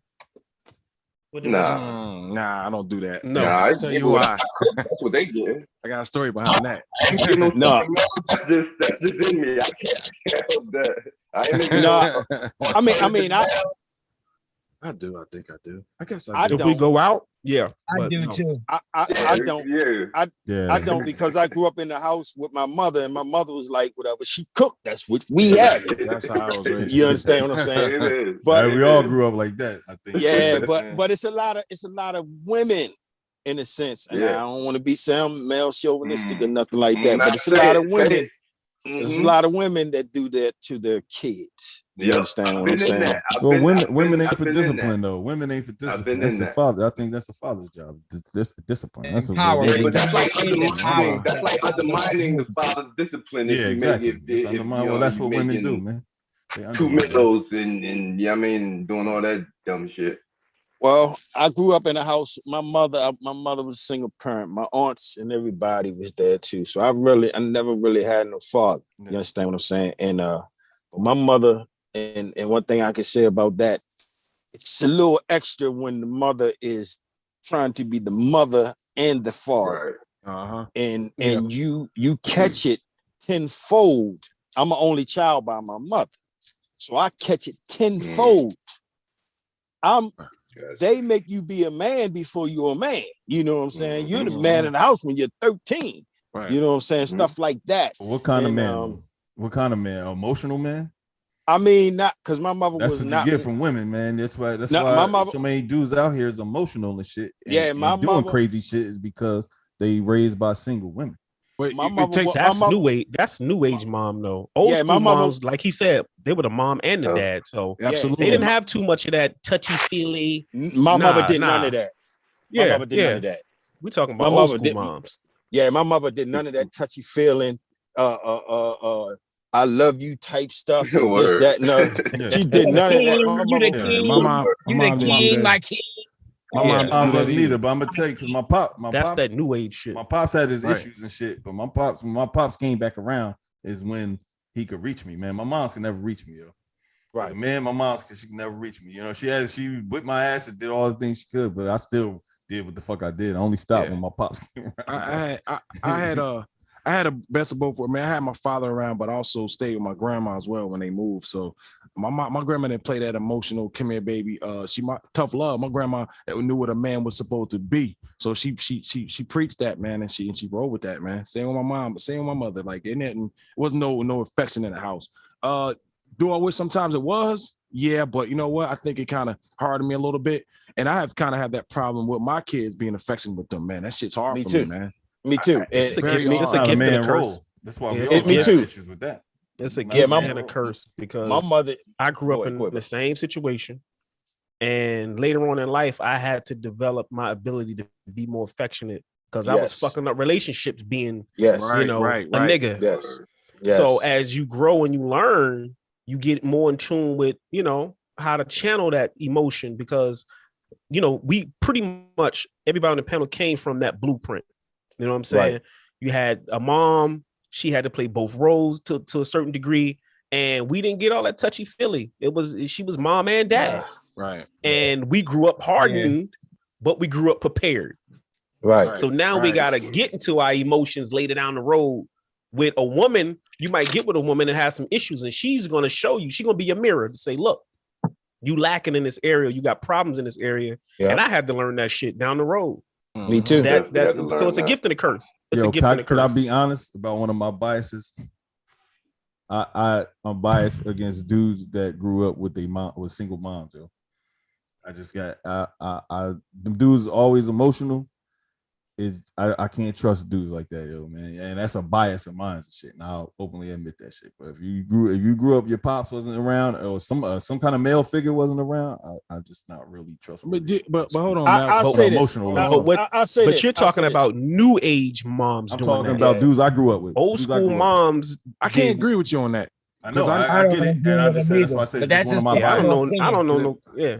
It's one of my biases, yo. I And got it's you. just I'll one say of the this. things that keeps getting reaffirmed to me every circumstance I get. It's one of those things that generalizations that I'll make because it's my life. I get to generalize whatever I want. You know what I mean? It's Right. one of those generalizations I make that I come into contact with and over and over and over and over. I'm gonna tell you, it may be an exception here and there, but mostly it's the rule that ends up being proved out.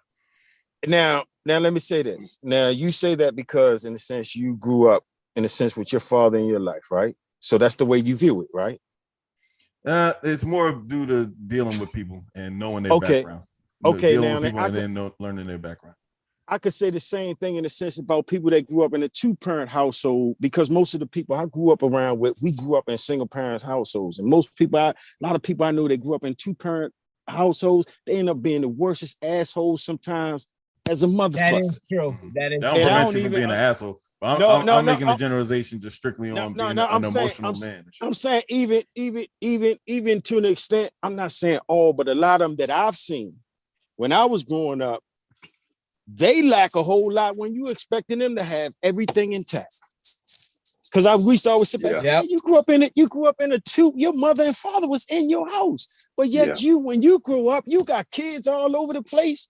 And You act like you ain't had I'm glad no you said structure. that. You just did the same thing I did. You made a generalization and shit. That's The what- same that's- thing I that's- did. That's your generalization. That's your That's perception what of I'm how saying. shit should That- be. You're Yeah. right. And see, that's what I'm saying. Like how we took those same viewpoints, because the way we grew up and started looking, we can make it look like that. Yeah. You understand what I'm saying? I Right. can make it look like everybody that comes from there, because I will put blinders on and don't see the right shit and just look at all the wrong shit. So You understand what I'm we- saying? So Before what's you- Smooth's definition of emotional male? Let's define that. They Hey, acting off before emotion. we do, let's get some of the chat. Chat's kind of swirling up too. Pablo Chalk said tripping. Pablo Chalk said small world. Sip Easy says, I disagree. I was raised by a mom and some of those dudes that had pops. I come out right, B. Pablo Chalk said exactly. Sip Easy said, now that's the truth. Sorry. Proceed. And Yeah. it's all That's why I say Fine. controversial. if you do have a man in the household, it all depends on who that man is. I was ready to say No, that right. because That's true It's not too. just because a man is in the household, everything is gravy.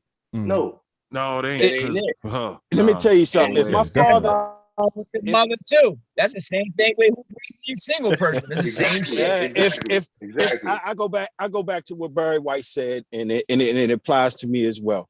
Barry White said, if my father was in my household, he said, y'all wouldn't see Barry White right now. If my father was, if my father real was in my shit. house, if my father was in my household, I wouldn't be the dude I was. Sometimes Real just because shit. it's a man. Yeah, but y'all, I think y'all that person- misinterpreting what I'm saying. No, I'm I'm not not saying talking that I'm waiting for the Nah, we hear explanation you. on sensitive male. We hearing you you. can't be a talking good about- person. Emotional You can't male. be a. Nah, I'm not saying any of that. That you won't be successful in life. I'm not saying. No. I'm not I'm making not any of those saying. I'm not generalizations. saying. No. I'm not saying you, bro. I'm not saying you. Don't take it that way. Uh-huh. I don't take it that way. I'm not saying you. You know what I'm saying? Yeah. Because if your dad was in your life, you'd be a different person. Obviously. Yeah. You know what I mean? Because So I get that. to be honest with you, and there's no disrespect to my mother can be toxic at times. You understand what I'm saying? Like I grew up in a toxic environment. All in women a are sense. toxic. No, not all of them. Not all of There them. you go. We ain't going there. I can't say that. I can't say that because I grew up around some strong black women, and I learned that some black women are way stronger than some of these weak ass niggas out here that will tell on you over traffic stop. You get no Okay? disagreement there. You get no disagreement. You from me understand at what all. I'm saying? And it depends on who the person is, whether male or female. Are they toxic? You understand? Or were they more of a help than a hindrance? You understand what I'm saying? That's the point. You know what I'm saying? It depends on what type of father is in your household. All fathers ain't good fathers. Some fathers can having a hold father you don't back. guarantee anything. Some Yeah, fathers don't will guarantee make you feel. anything. And then you father ain't no guarantee. Yeah, Shit, there's no having a mother ain't guarantees no in life, bro. guarantee There's no either. guarantees Yeah, in life. you're right. Ain't no guarantee that they could show you. I mean, come on, man. How many of us that grew up with a good parents or good parent that showed you everything? By the time you hit 12, 13, you was doing it. Yeah, and your exactly. your father would be like, I know. I'm making my own decisions. I know some pops. I know somebody pops that they drinking buddy and they sniff coke together. You know what I mean? What the fuck? Yeah, that's Well, this is the thing about men. This is the thing about men, and I don't right want to there. judge another man's path. You're gonna do what you're gonna do. You know What's what I mean? We can agree to disagree. Like It is what it is. Yeah. Men have a way of figuring out a hierarchy in life. You know what I mean? Like Hey, if you get a group of men together, hold on. and somebody got to be the leader, somebody Dre. gonna be the leader. We'll figure that shit out. You know Hey, what I mean? Whether it be through combat, whether it be through us getting our minds together, whether it be everybody agree Right. this person is obviously the leader. Men have a way of figuring this shit out. You know what I mean? We don't talk. If you get a group of women together, that shit will last forever because they will talk forever about who's gonna do what and who's gonna, you know what I mean? They make all these proclamations, whereas men is just like, yo, this is what it's gonna be. Not all men, though. Not all men, exactly. Some men they lean more towards a female side. They'll talk forever about certain shit. Sometimes, man, I get to a point where, hey, listen, bro, you know what I'm saying? You feel how you feel. I ain't gonna change your mind. I'm not sitting here willing to talk to you forever. Whatever's gonna happen is gonna happen. You know what I'm saying? This is what it is. This is what I'm gonna do. You know what I mean? Not for me to judge another man. So what was the definition of the guys who grew up with their moms and you said they were emotional men? I don't know no definition. They act like women though. To me, and emotional and with their emotions. Their emotions, they fly off the handle in their emotions. When they get angry, you see all the emotion come out. You know what I'm saying? And you think that's dudes because can be fierce. They can be super fierce, nigga. It does not mean that you don't react with emotion, nigga. You know what I mean? You can be super fierce motherfucker fucking up everybody. Mike Tyson is a prime example of what I'm talking about. You know what I'm saying? This nigga was raised by his mom. Mike Tyson was super fierce. But he was you think that comes from, and you think that's a result of growing up with just the mom? No, I don't think emotional so. mama's boy, yo. He'll tell you. I read the book. He'll tell you he's emotional mama's boy, yo. You know what I mean? I think the majority of us was raised by women, like damn near. Majority, and that's the problem. That's a problem because 90. You talk about 97%. Yeah, niggas. It ain't 97%, but niggas never heard what my father told me was fuck your feelings. Damn. Now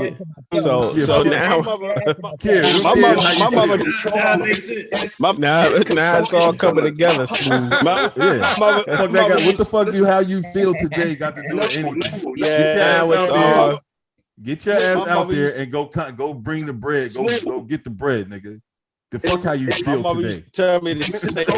My mom tell me the same thing. Yeah, fuck how you feel. Nobody cares about that shit. That ain't fuck how you feel, man. It's control your feelings. Somebody insulted you. Somebody said some shit about you. Somebody said some ill shit about you. So what? What the fuck do that matter? If they not 3 feet they not within my arm's reach, and they talking shit about me. So the fuck what? Okay, well, he gave you some good advice with Be that. a man about that shit. Yeah, you know what I mean? It don't matter what the fuck somebody's saying. Way the fuck over there. I think it's just the people. People get killed over that shit today because they emotional. They react emotionally, and they. My style is impetuous. I don't think that has anything to do with. I don't think that has anything to do with being raised by an old school mom in the household. Like totally, I don't think it has anything to do with that.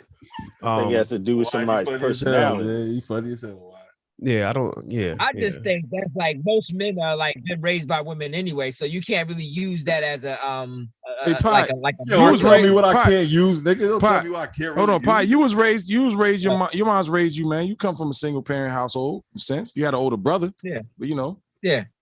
You're not an emotional I'm defining this for me, bro. You know what I mean? Hey, my brother. And nobody moving me off this stance. My little brother was my pops in the household. My brother act like a fucking man. He's an emotional fucking the poster child for emotional. Yeah, y'all know what I mean by emotion. No, super fierce, Malcolm. Bro. I'm just saying you brought it up, so we're speaking on it. I understand where you're coming from. You know. Yeah, I think that's a personal. But I think that really has I qualified it responsibility when it comes to that. So hold on. Let me ask you this: what if a dude just raised by his father? You probably gonna lack something when it comes to empathy or some shit. You know what I mean? I don't know. I can't speak to that because it's not enough of a. What's your opinion on it though? What do you think? Empathy is an emotion. It's not enough of. I would be speaking out of ignorance because it's not enough. I haven't dealt with it enough to form but I've dealt with the other. I've dealt with the other situation enough to form my opinion on that, and that's my opinion. That's a good opinion. I respect that, man. You know, I never looked at nothing like that, and I'm glad, you said that because I never even looked at it like that. And to be honest with you, man, like. But you got enough friends. You have enough people out there that you can form that opinion. You can just gather your own evidence and form that opinion. I'm 50 years old. Most of my peers, my homeboys, they are the same age. You understand what I'm saying? And you know their background. You know their background. Yeah, that's what I'm saying. That's now you make me think. You know what I'm saying? Now you really making me think. Like, who the hell do I know that that had both parents? I'm gonna be honest with you. On some street shit and all that other shit I've seen in my life, a lot of people I've seen that come from those households don't even live in those type of areas, be the main ones hanging in those type of areas. Like they never had, and they come from that household. You understand what I'm saying? I definitely agree with that. You know what I'm saying? That's like my brother. Actually, I'm gonna use myself and my brother. My brother, we lived on the other side. You know, the hood, nothing to get to a couple blocks down. But that nigga, like he was obsessed with that side of town. Like my pops was crazy. My pops would go get this nigga off the block. My pops did some crazy shit. But that nigga just kept going back to the block, kept going back to the block. It was something in him I was like, yo, that shit. But I actually learned for that. That made me not want to stand in one spot and stay on that block. So I had to maneuver a whole nother way, man. I never get caught on no block. But I never understood what like why he would just keep going to the same block, knowing. You know what I'm saying? My pops like know exactly where he at. You going, every day you ducking and dodging. That shit. And I'm like, we didn't like. You will get fed up with that after a while. Like change your position or something. Right. Your pops was fierce too, nigga. Your pops was tall as hell and fierce. Like yo, some crazy. I'm telling you, this nigga pops tough. This nigga, the shit was crazy. But I can't even lie. Rick's pops was tall as hell, yo. And he had a. I didn't know Rick's pops like that. Like I never was chilling at Rick's house and shit like that. But just from what I seen, I remember seeing tall. Just tall and it just looked fierce. Your pops a couple times. Somebody up and shit, yo. Yeah, that nigga, he just kept in his own world. He really ain't fuck with too many people. But you know what I'm saying? For his son, though, that nigga, he ain't, you know what I'm saying? Nigga, he's going anyway to get his son. He like whatever. About his people, right. I'm on your block, nigga. Respect. My pops will let me. He the type. He'll let you run. He'll let you run into a brick wall. He'll tell you, hey son. You want to slow down because there's a brick wall up ahead. You know what I mean? And that's it. That's my pops. I tell you a story. One time I can't remember. I was maybe like 8 or 9 years old, and I was trying to make some oodles and noodles and shit, right? Oodles of noodles. Yeah, I was trying to make some oodles and noodles in the house. And so my pops is like, you know what you're doing? I'm like, yeah, I know how to make this. He's like, my pops like, all right, cool. So he sat there and watched me, right? So I opened the pack of oodles and noodles, right? I put the shit in the pot. You put no water in it? No, I ain't put no water in it. I did the same shit. I did the same shit. I put the oodles and noodles in the pot, right? I turned the fire on. My dad's sitting there watching me, bro. He just sitting there watching, not saying shit. My pops ain't say 2 words. The only words was, you know what you're doing? I'm like, yeah. So we sit there, right? I'm sitting there turning the fucking fire on and shit. The inevitable happens, right? Inevitably, this shit burns, fire, smoke in the house and everything and shit. And I'm just panicking. I'm like, I don't know what to do and shit. My pops was like, you still know what you're doing? My pops was willing to let the fucking house burn down, nigga. That shit. Your father was one of those. Nah, I'm gonna let you find out for yourself. Yeah, exactly. I'm not a preventable person. Yeah, I gotta let you find out. You have to get burnt. You gotta get into the fire. Yeah, you gotta get burnt. You gotta touch that iron like a baby touch that iron. My pop talked about that for fucking months. Like, and then the nigga, he put the shit on the stove, Angel. I'm just watching it now. Where do you think the hell the water's gonna come from? Like, God damn, it just shake my hand. Aaron, what the hell, man? Hey, that's a pops for you. He's just like, yo, I'm gonna tell you once. You don't want to follow what the fuck I tell you? Okay, cool. Still can let me do the whole do your thing then. And then I always end up coming back. My pops asked me when I was 19 and shit, right? He asked me, do I want to join the military? And I said, no, man, that shit's for suckers, yo. He's like, all right, cool. You said that is for suckers? Yeah. I was 19 years old. I'll never forget, yo. Man, I ain't joining no military. Get the fuck out of here. I'm not doing that shit. He said, all right, cool. Never brought it up again. My pops never brought it up again. You know what I mean? Then I turn around. I'm 22 now. I'm like, yeah, you know what? I think about doing shit. My mother told me, she said, never get caught up in the criminal justice system or the military. That's what I got told. Both criminal and I'm gonna tell you something like all of us are of age back then in your teens and all this and all that. People were going into the military not to say I want to serve the fucking country. They were going in there to get the fuck out of the situations they were in. Yeah, you understand what I'm saying? Yeah. I wasn't ready for college. I wasn't ready for school. I wasn't ready for college. You know, pay for school, all kinds of that was the best choice I made at the time. Best choice I ever made in my life, nigga, for me. And you know, I look at as I go back on it and I look at it like I never, you know, because I was never one for authority.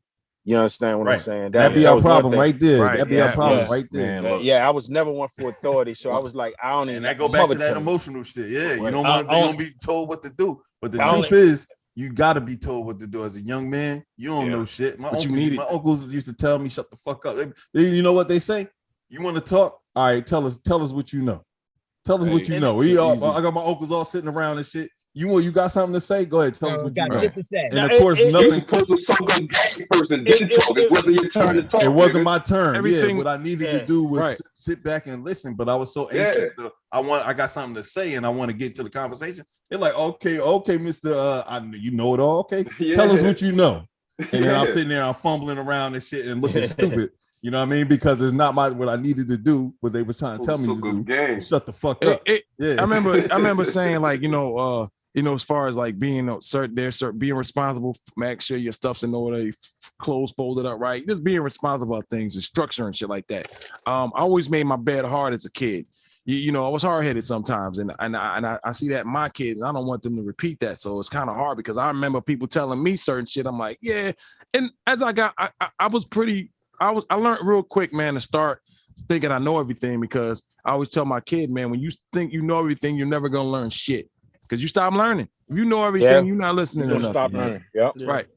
So, I learned, I kind of got it together at a certain time because stuff, I didn't know everything, man. And hey, let me start being a sponge. I still do that to the day, man. I try to learn shit, man. It's like, you never stop learning, man. Still do that shit today. Ain't that some shit? The older you get, the more you realize you don't fucking know. You know what I mean? Well, at 21, you couldn't tell me I didn't know everything, man. I mean, the same shit that our parents used to say back then to us, man, we brushed that shit off. Right. When you get older, you be like, man, I know. It's like a frisbee. Yeah, my throw that motherfucker, you'll catch it till a while later. What you say? What you say? Hey, my parents don't know nothing about these streets. They don't know shit, man. They shut. You know what I mean? They don't understand what's going on out here. See, it was a little different. It was a little different with me. Why about it? Because my mother was in the streets.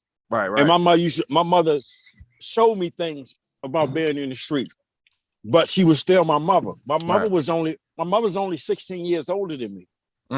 That's right. So my mother had me when she was 15. So a lot of shit I learned from my mother, and a lot of relationships I built with people was because of my mother. Forgiveness, I learned that my mother's way more forgiving than I am. And I've learned that from her. But as time went on, see, my mother was horrible. My mother, I see why my mother was the woman she was because of my grandmother. You know, my grandmother was beating dudes' asses. You know what I'm saying? And my mother was beating men's asses. You know what I'm saying? My mother wasn't no bulldog or nothing, but she was whooping ass. You know, you say the wrong thing to her. A lot of ass whooping. My grandma cut your ass. My mom cut your ass too. And she always taught me respect. You know, respect for your elders, respect for this person, respect. And she always had a giving heart. But man, growing up, my mother used to yell. Do a whole lot of goddamn yelling. And I said to myself, I'm not gonna raise my kids like that. You know what I'm saying? Right. I'm not gonna raise my kids like that. I'm not gonna be a yelling at them type, that, and emotional reaction. Yeah. And my mother's the type, when she goes off, it's like a nuclear bomb. It's like a 3-mile radius. Everybody gonna get that shit. Yeah. You know what I'm saying? My mom's was a yeller too. My pops never used to yell though. My mom got Well, my pops never used to yell, bro. My pops was the fear of God to me, bro, because he'd be quiet, he'd be calm and shit. You know what I mean? But I know that explosion was in there. But he'd be calm. He asked me some shit, I get in trouble. He'd be like, "Yo, why you do that?" Oh my God. I'm like, and the worst thing was to say, like, I don't know, because how could you not know what the fuck you did something for? You know what I mean? Yeah. So I couldn't say I didn't know. So I had to we sit there for like 2 hours going over why I did some shit. You know what I mean? Hey, and yo, dude, that shit was the worst shit because I don't know. Real quick, guys. You say I don't know, boy. That's another hour conversation. Real quick, Paulo Chalk said in chat, as a young one in my teens, too early, I never felt that I knew it all. I was hungry for knowledge and to learn what the hell I didn't know. Still am. Sip Easy said, truth. I say I learn something new every day. Sip Easy talking about shit. He probably still can't cook. I'm sorry. Go ahead. I know how to make oodles and noodles now, yo. That's what I'm thinking about right now. Yeah, I'm kind of mad you fucked up them noodles. I'd have whipped your ass for that. Don't fuck up no good pack of noodles. But how can you whip your son's ass at 8, 9 years old? You know what I mean? Since you that's a lesson.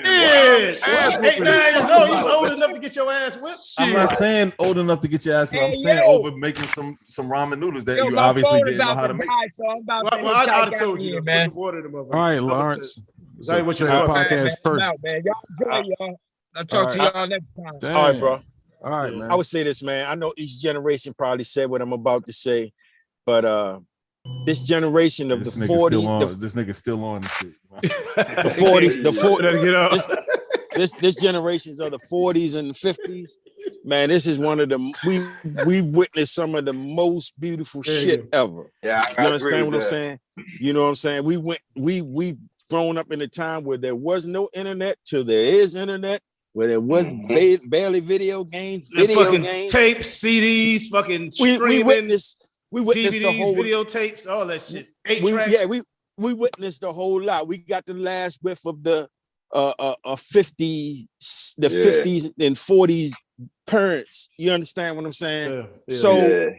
It's I mean, it's kind of hard for us because the generation we grew up in, we've seen so much and seen so much change, because a lot of shit has evolution wise has changed in the last 40 years. A lot of shit quicker than previous generations. I don't think another generation will go through what we went through with the evolution. I don't think we'll never. We see a lot of shit, man, from this corona shit, shutting down shit to just everything, man. Corona, all that shit. We experienced a lot of shit, man. Right. And because you got to think this last generation, they grew up doing the internet.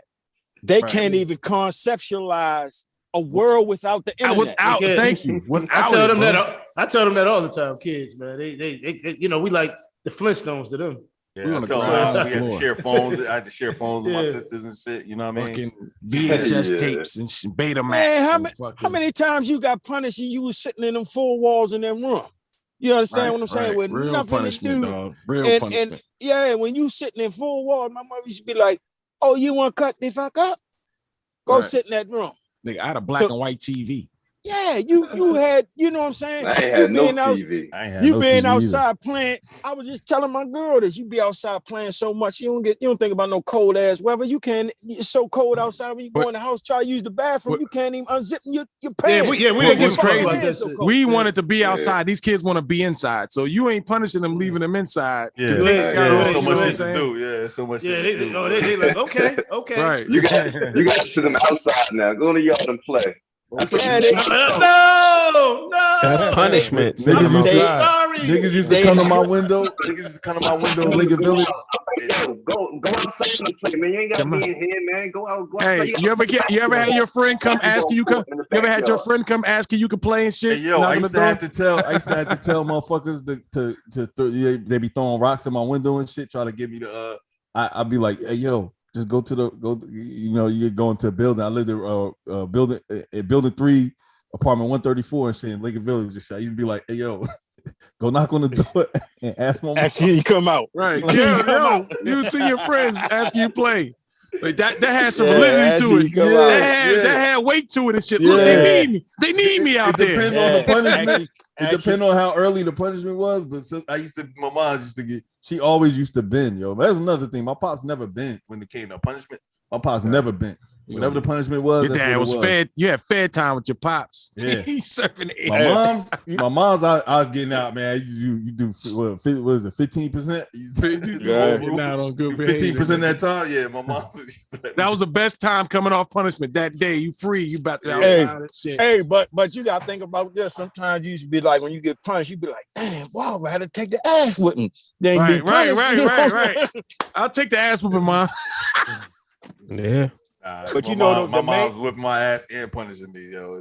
But you know something that's really missing from that time that I'm pretty sure a lot of us miss, being able to hang the phone up on somebody, really slam the phone and they feel that shit. You can't even do that now. You know what I'm saying? You hang the phone up on somebody, somebody be like, damn, what would you just lost connection? No, I hung up on you, man. You know what I'm saying? Can't slam the phone up on a nigga. I miss the camaraderie, man. We used to be out there like 30 deep, man. I miss that fucking camaraderie, man. I miss that.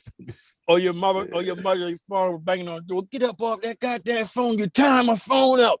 Somebody trying to call me. or you don't know somebody on the other line. Can you play? How long are you gonna be on here? I was lucky with that because I had my own phone line. Oh, you had the teen line? Yeah, I was lucky. My mom was like, nah, fuck that shit. Damn, cool. Get the teen line and shit. My mom's would pick up the phone with you on that shit, yo. Yeah, my mom be like, how much long you got to be on the phone? You know you gotta wash the dishes. Oh yeah, they'll put you on Front Street. Yeah, put me. Hey, look, you need to get up off my phone. You need your goddamn homework. Hey, when you pick the phone up, mom, I got it, and you wait and see if they click and shit, and they hang the fuck up because you might talk some shit to a chick and shit. And she said, "You staying on the phone with somebody on there?" Yeah, I'm just. Who is this? Who is this? Who is on the other line? Yeah, I know you ain't still on this goddamn phone. That click, it's 10 o'clock. You hang up. Tell that little girl get up off this phone. God, see, these kids will never experience that shit. Man. Like, they won't, man. They won't, man. They won't, man. They won't. I had my own shit. Damn, Coop had the teen line, man. That was a big accomplishment. Will G did too. Will G had his own shit too. I love that shit. My sister had that shit, bro. She had a little teen line. I had my little females calling me and shit. I had that good. I did that. Man. Cool. As vicious as my mother used to be, man, I still used to do dumb shit, man. My mother used to fall asleep. My mother had a Crown. Most do. My mother had a Crown Victoria, 4-door one. My mother fall asleep. I mean, she be out. I go grab her keys. We live in the project. I go grab her keys. I done stole a car. Then the motherfucker wouldn't start. God damn. See, it wouldn't start. How old was you? How old were you doing? I probably was like 13. God damn. Yeah, he's a little bad motherfucker. And then, no wonder she was yelling at your ass. Man, my mom, my mother would come to when I was in elementary. My mother, this was back when kids used to get paddled and shit. And my mother, my mother come to the school, tell my principal, she said, if he ever get out of line, tear his ass up. I give you permission. Because your parents had to give permission then. You know what I'm saying? When I went to Louisiana, I went to the third grade there, and if you get in trouble, you have to go to the principal's office. The principal take you in a room. The secretary comes sign a witness form. You have to bend over the chair, and there would be a paddle with some holes in it. Shit, like 4 shit. times. Nah. What the fuck is that? Nah, because I lived in Tuskegee with my father after my mother died. We moved from Asbury to his hometown, Tuskegee. I was there like 2 years, and my great aunt was my teacher. She used to tell my ass. Yo, these motherfuckers hit you in class. It wasn't no principal. They used to whip your ass in front of everybody. Yeah, a lot of the teachers had paddles. That's Alabama. Right. They used to whip my ass in Asbury. You ass up down south, bro. Yeah, I got paddles. I got paddles. Third grade. I went to Northwest. I went to Northwest High School in Maryland. Same school Jay Biles, Lynn Biles' brother, them went to. And my teacher, the principal back then, he was a white dude. That was the wildest shit back in the 70s, going to the schools, because you didn't experience no racism, which you thought you would being in the 70s. But the white teachers were cool, just like the black teachers. But the principal was like, all right, you're going to get a paddle. You go in the room with him. He said, every time I hit this paddle against my leg, I want you to yell. And you better leave out here crying. He wasn't even paddling nobody. Damn. A simulation? Jesus. Yeah. Because he didn't want to paddle nobody. So in the schools y'all went to, the principal did it? Yeah, the principal. Yeah, mine too. Man, mine motherfuckers whipped us right in the class. Damn. See, where you was at? You was down south. I was in Alabama. Well, when I got paddled, I was in Georgia, so the teachers had paddles and the principal had paddles. They whipped your ass right everyone was class. Everyone was empowered to whip your ass, yo. That's some slavery shit, man. The only thing about the principal, they always had like weird stigma around the principal might have had a electric paddle or some machine or some shit in it. Damn. Where the fuck you went? You never wanted to go to the principal's office because electric paddle. Yeah. Some S&M shit going on. Yeah. Stupid Coop. But nah, for real. That was the talk. That was the talk around school. Like, you don't want to go to the principal's office because he got a paddle machine in that motherfucker. Electric fucking shock treatment and shit. Hey, my principal name was Mr. Sharkey. Mr. Sharkey be like, you gonna get paddled. When I hit my leg, you better holler. And you got to holler every time he hit the ear and leg. Motherfuckers hit us though. I ain't go through that shit. Principal, I ain't never been through nothing like that. Hey, Sip Easy, he's from Mississippi. I left Asbury too. Yeah, that's some South shit, man. That's back in the day. Sip Easy's from Mississippi. He said they stopped that in 2017. Up until 2017. Mississippi just signed. Mississippi just they signed still the law. Paddling in 2017. Yeah, I thought that shit stopped in the fucking late 80s. Listen, Mississippi just signed the fucking 13th Amendment, the one abolishing slavery. Man, they just signed it. Yeah, they just signed it. Yep. They said they forgot. Yo. They just signed it. That's why I never trust going there, man. It feel like you're gonna get lynched. First of all, couldn't hardly spell the shit. Yeah, I can't spell that shit. But they got the third. My style is impetuous. They got the third. I think it's the third something in education. The third worst in education. And they whooping ass. I'm surprised they not the first word. Mississippi. I ain't fucking with that state. Yes. Jesus Christ. I felt like I went back in time, man. I was down there. I was in Florida and shit. I was stationed in Florida. Get the electric paddle, nigga. We drove to that nigga said a paddle machine. Pascagoula or some shit. Is that a place? Like it's just gonna keep going. Fucking your ass nigga up. Stupid. But yeah, that was the talk, man. Nigga never get in trouble then. Yeah, kids were scared to go to the principal's office because of that shit. Man. It was a myth. It was a myth, but I'm just saying. Right. But that shit was fucking with Mr. Wells, boy. You didn't want to fuck with Mr. Wells. He ain't had no paddle. That nigga was. Oh shit. That nigga was serious, boy. a fucking pal. Mr. Yeah, Wells. but we Yeah, grew up remember in Mr. we grew up Wells? in a wonderful time, man. Hey, yo, I saw Mr. Wells in the county one time, man. Mr. Wells, Jail? yeah, in the county What he jail. did, Yeah, man? word What is he bond, do? yo. Yes. Yeah, word is bond. Yo, that's my word. Mr. Wells is in the county jail, God. That's my word. He yo. picked up one of them prostitutes over there. Yo, I don't know what happened. Picked up a crackhead. He got head from a crackhead. Nigga, Hey, but I you don't know what, man? happened, nigga. That nigga was in motherfucking in the county, nigga. Niggas was like, yo, you seen Mr. Wells? He's like, Damn. Mr. Wells. We It's take like, from care of middle him. school, nigga. They say, man, Mr. Wells was in the county, yo. Yo, man. Man, we had a racist ass teacher in Neptune, Mr. Busaka. It was all in the class. We was talking, we just disruptive in science class. He go, please be quiet. He kept asking, please look, Renata's sitting out on the corner in front of a Chinese restaurant. Will you please be quiet? He was like, oh shit. Damn, he Shit, said, I what? remember my 8th grade teacher, Miss Gillespie, and black woman. And she was like, I got a treat for y'all. And I'm like, what? So he comes in the room. I'm saying, oh shit. Manute Bowl comes in the room. Damn. She was Manute Bowl. This one he's playing with us, playing with the this one we was the Bullets. She was his English teacher. She was teaching him English. She was the one teaching him English. And she used to get us. Yeah, that motherfucker 7'7", man. That was a big, tall black motherfucker right there. Can't run down Yeah, the his son- hallway. Yeah, his son play ball. His I son was play about for- to ask that. Yeah, Don't his son Bowl, play? Bowl, yeah. Yeah, Bowl, man. He started to get some burn now too. Is it good? Yeah, he's straight. Yeah, he in the NBA, nigga. I mean, That nigga- yeah, any that NBA nigga player, gifted, he nigga. That probably nigga better can than his handle- dad. Hell yeah. Handle Handle Yeah, better yeah, than that. he got handles and everything. That nigga funny as hell. He look long as hell trying to dribble the Skinny as hell, crossover. he's and shit, long. yeah.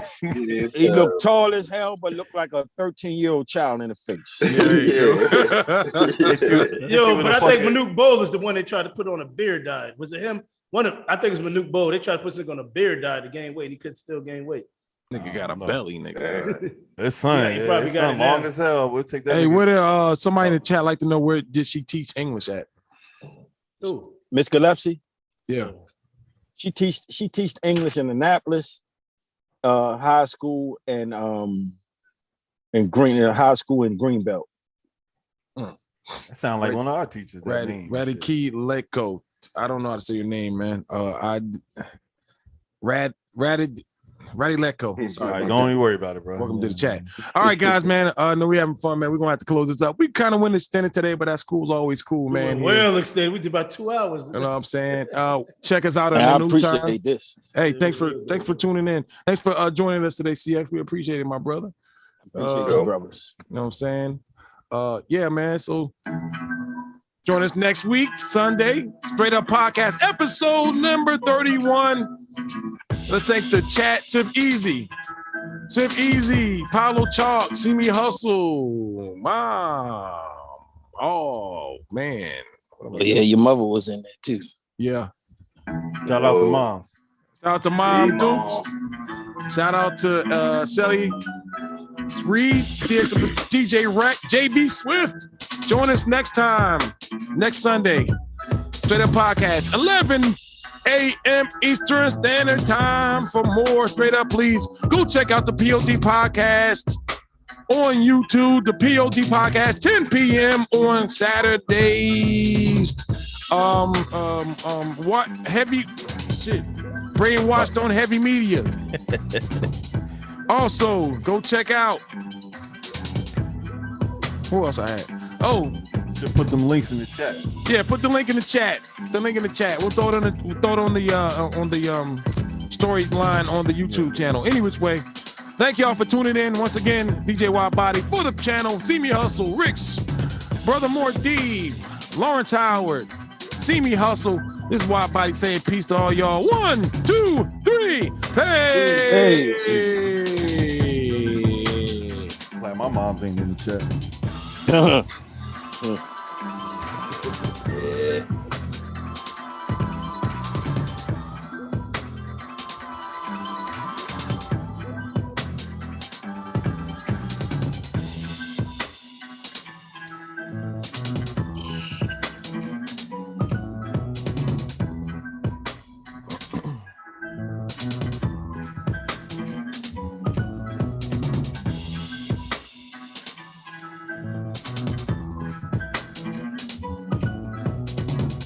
Still alive?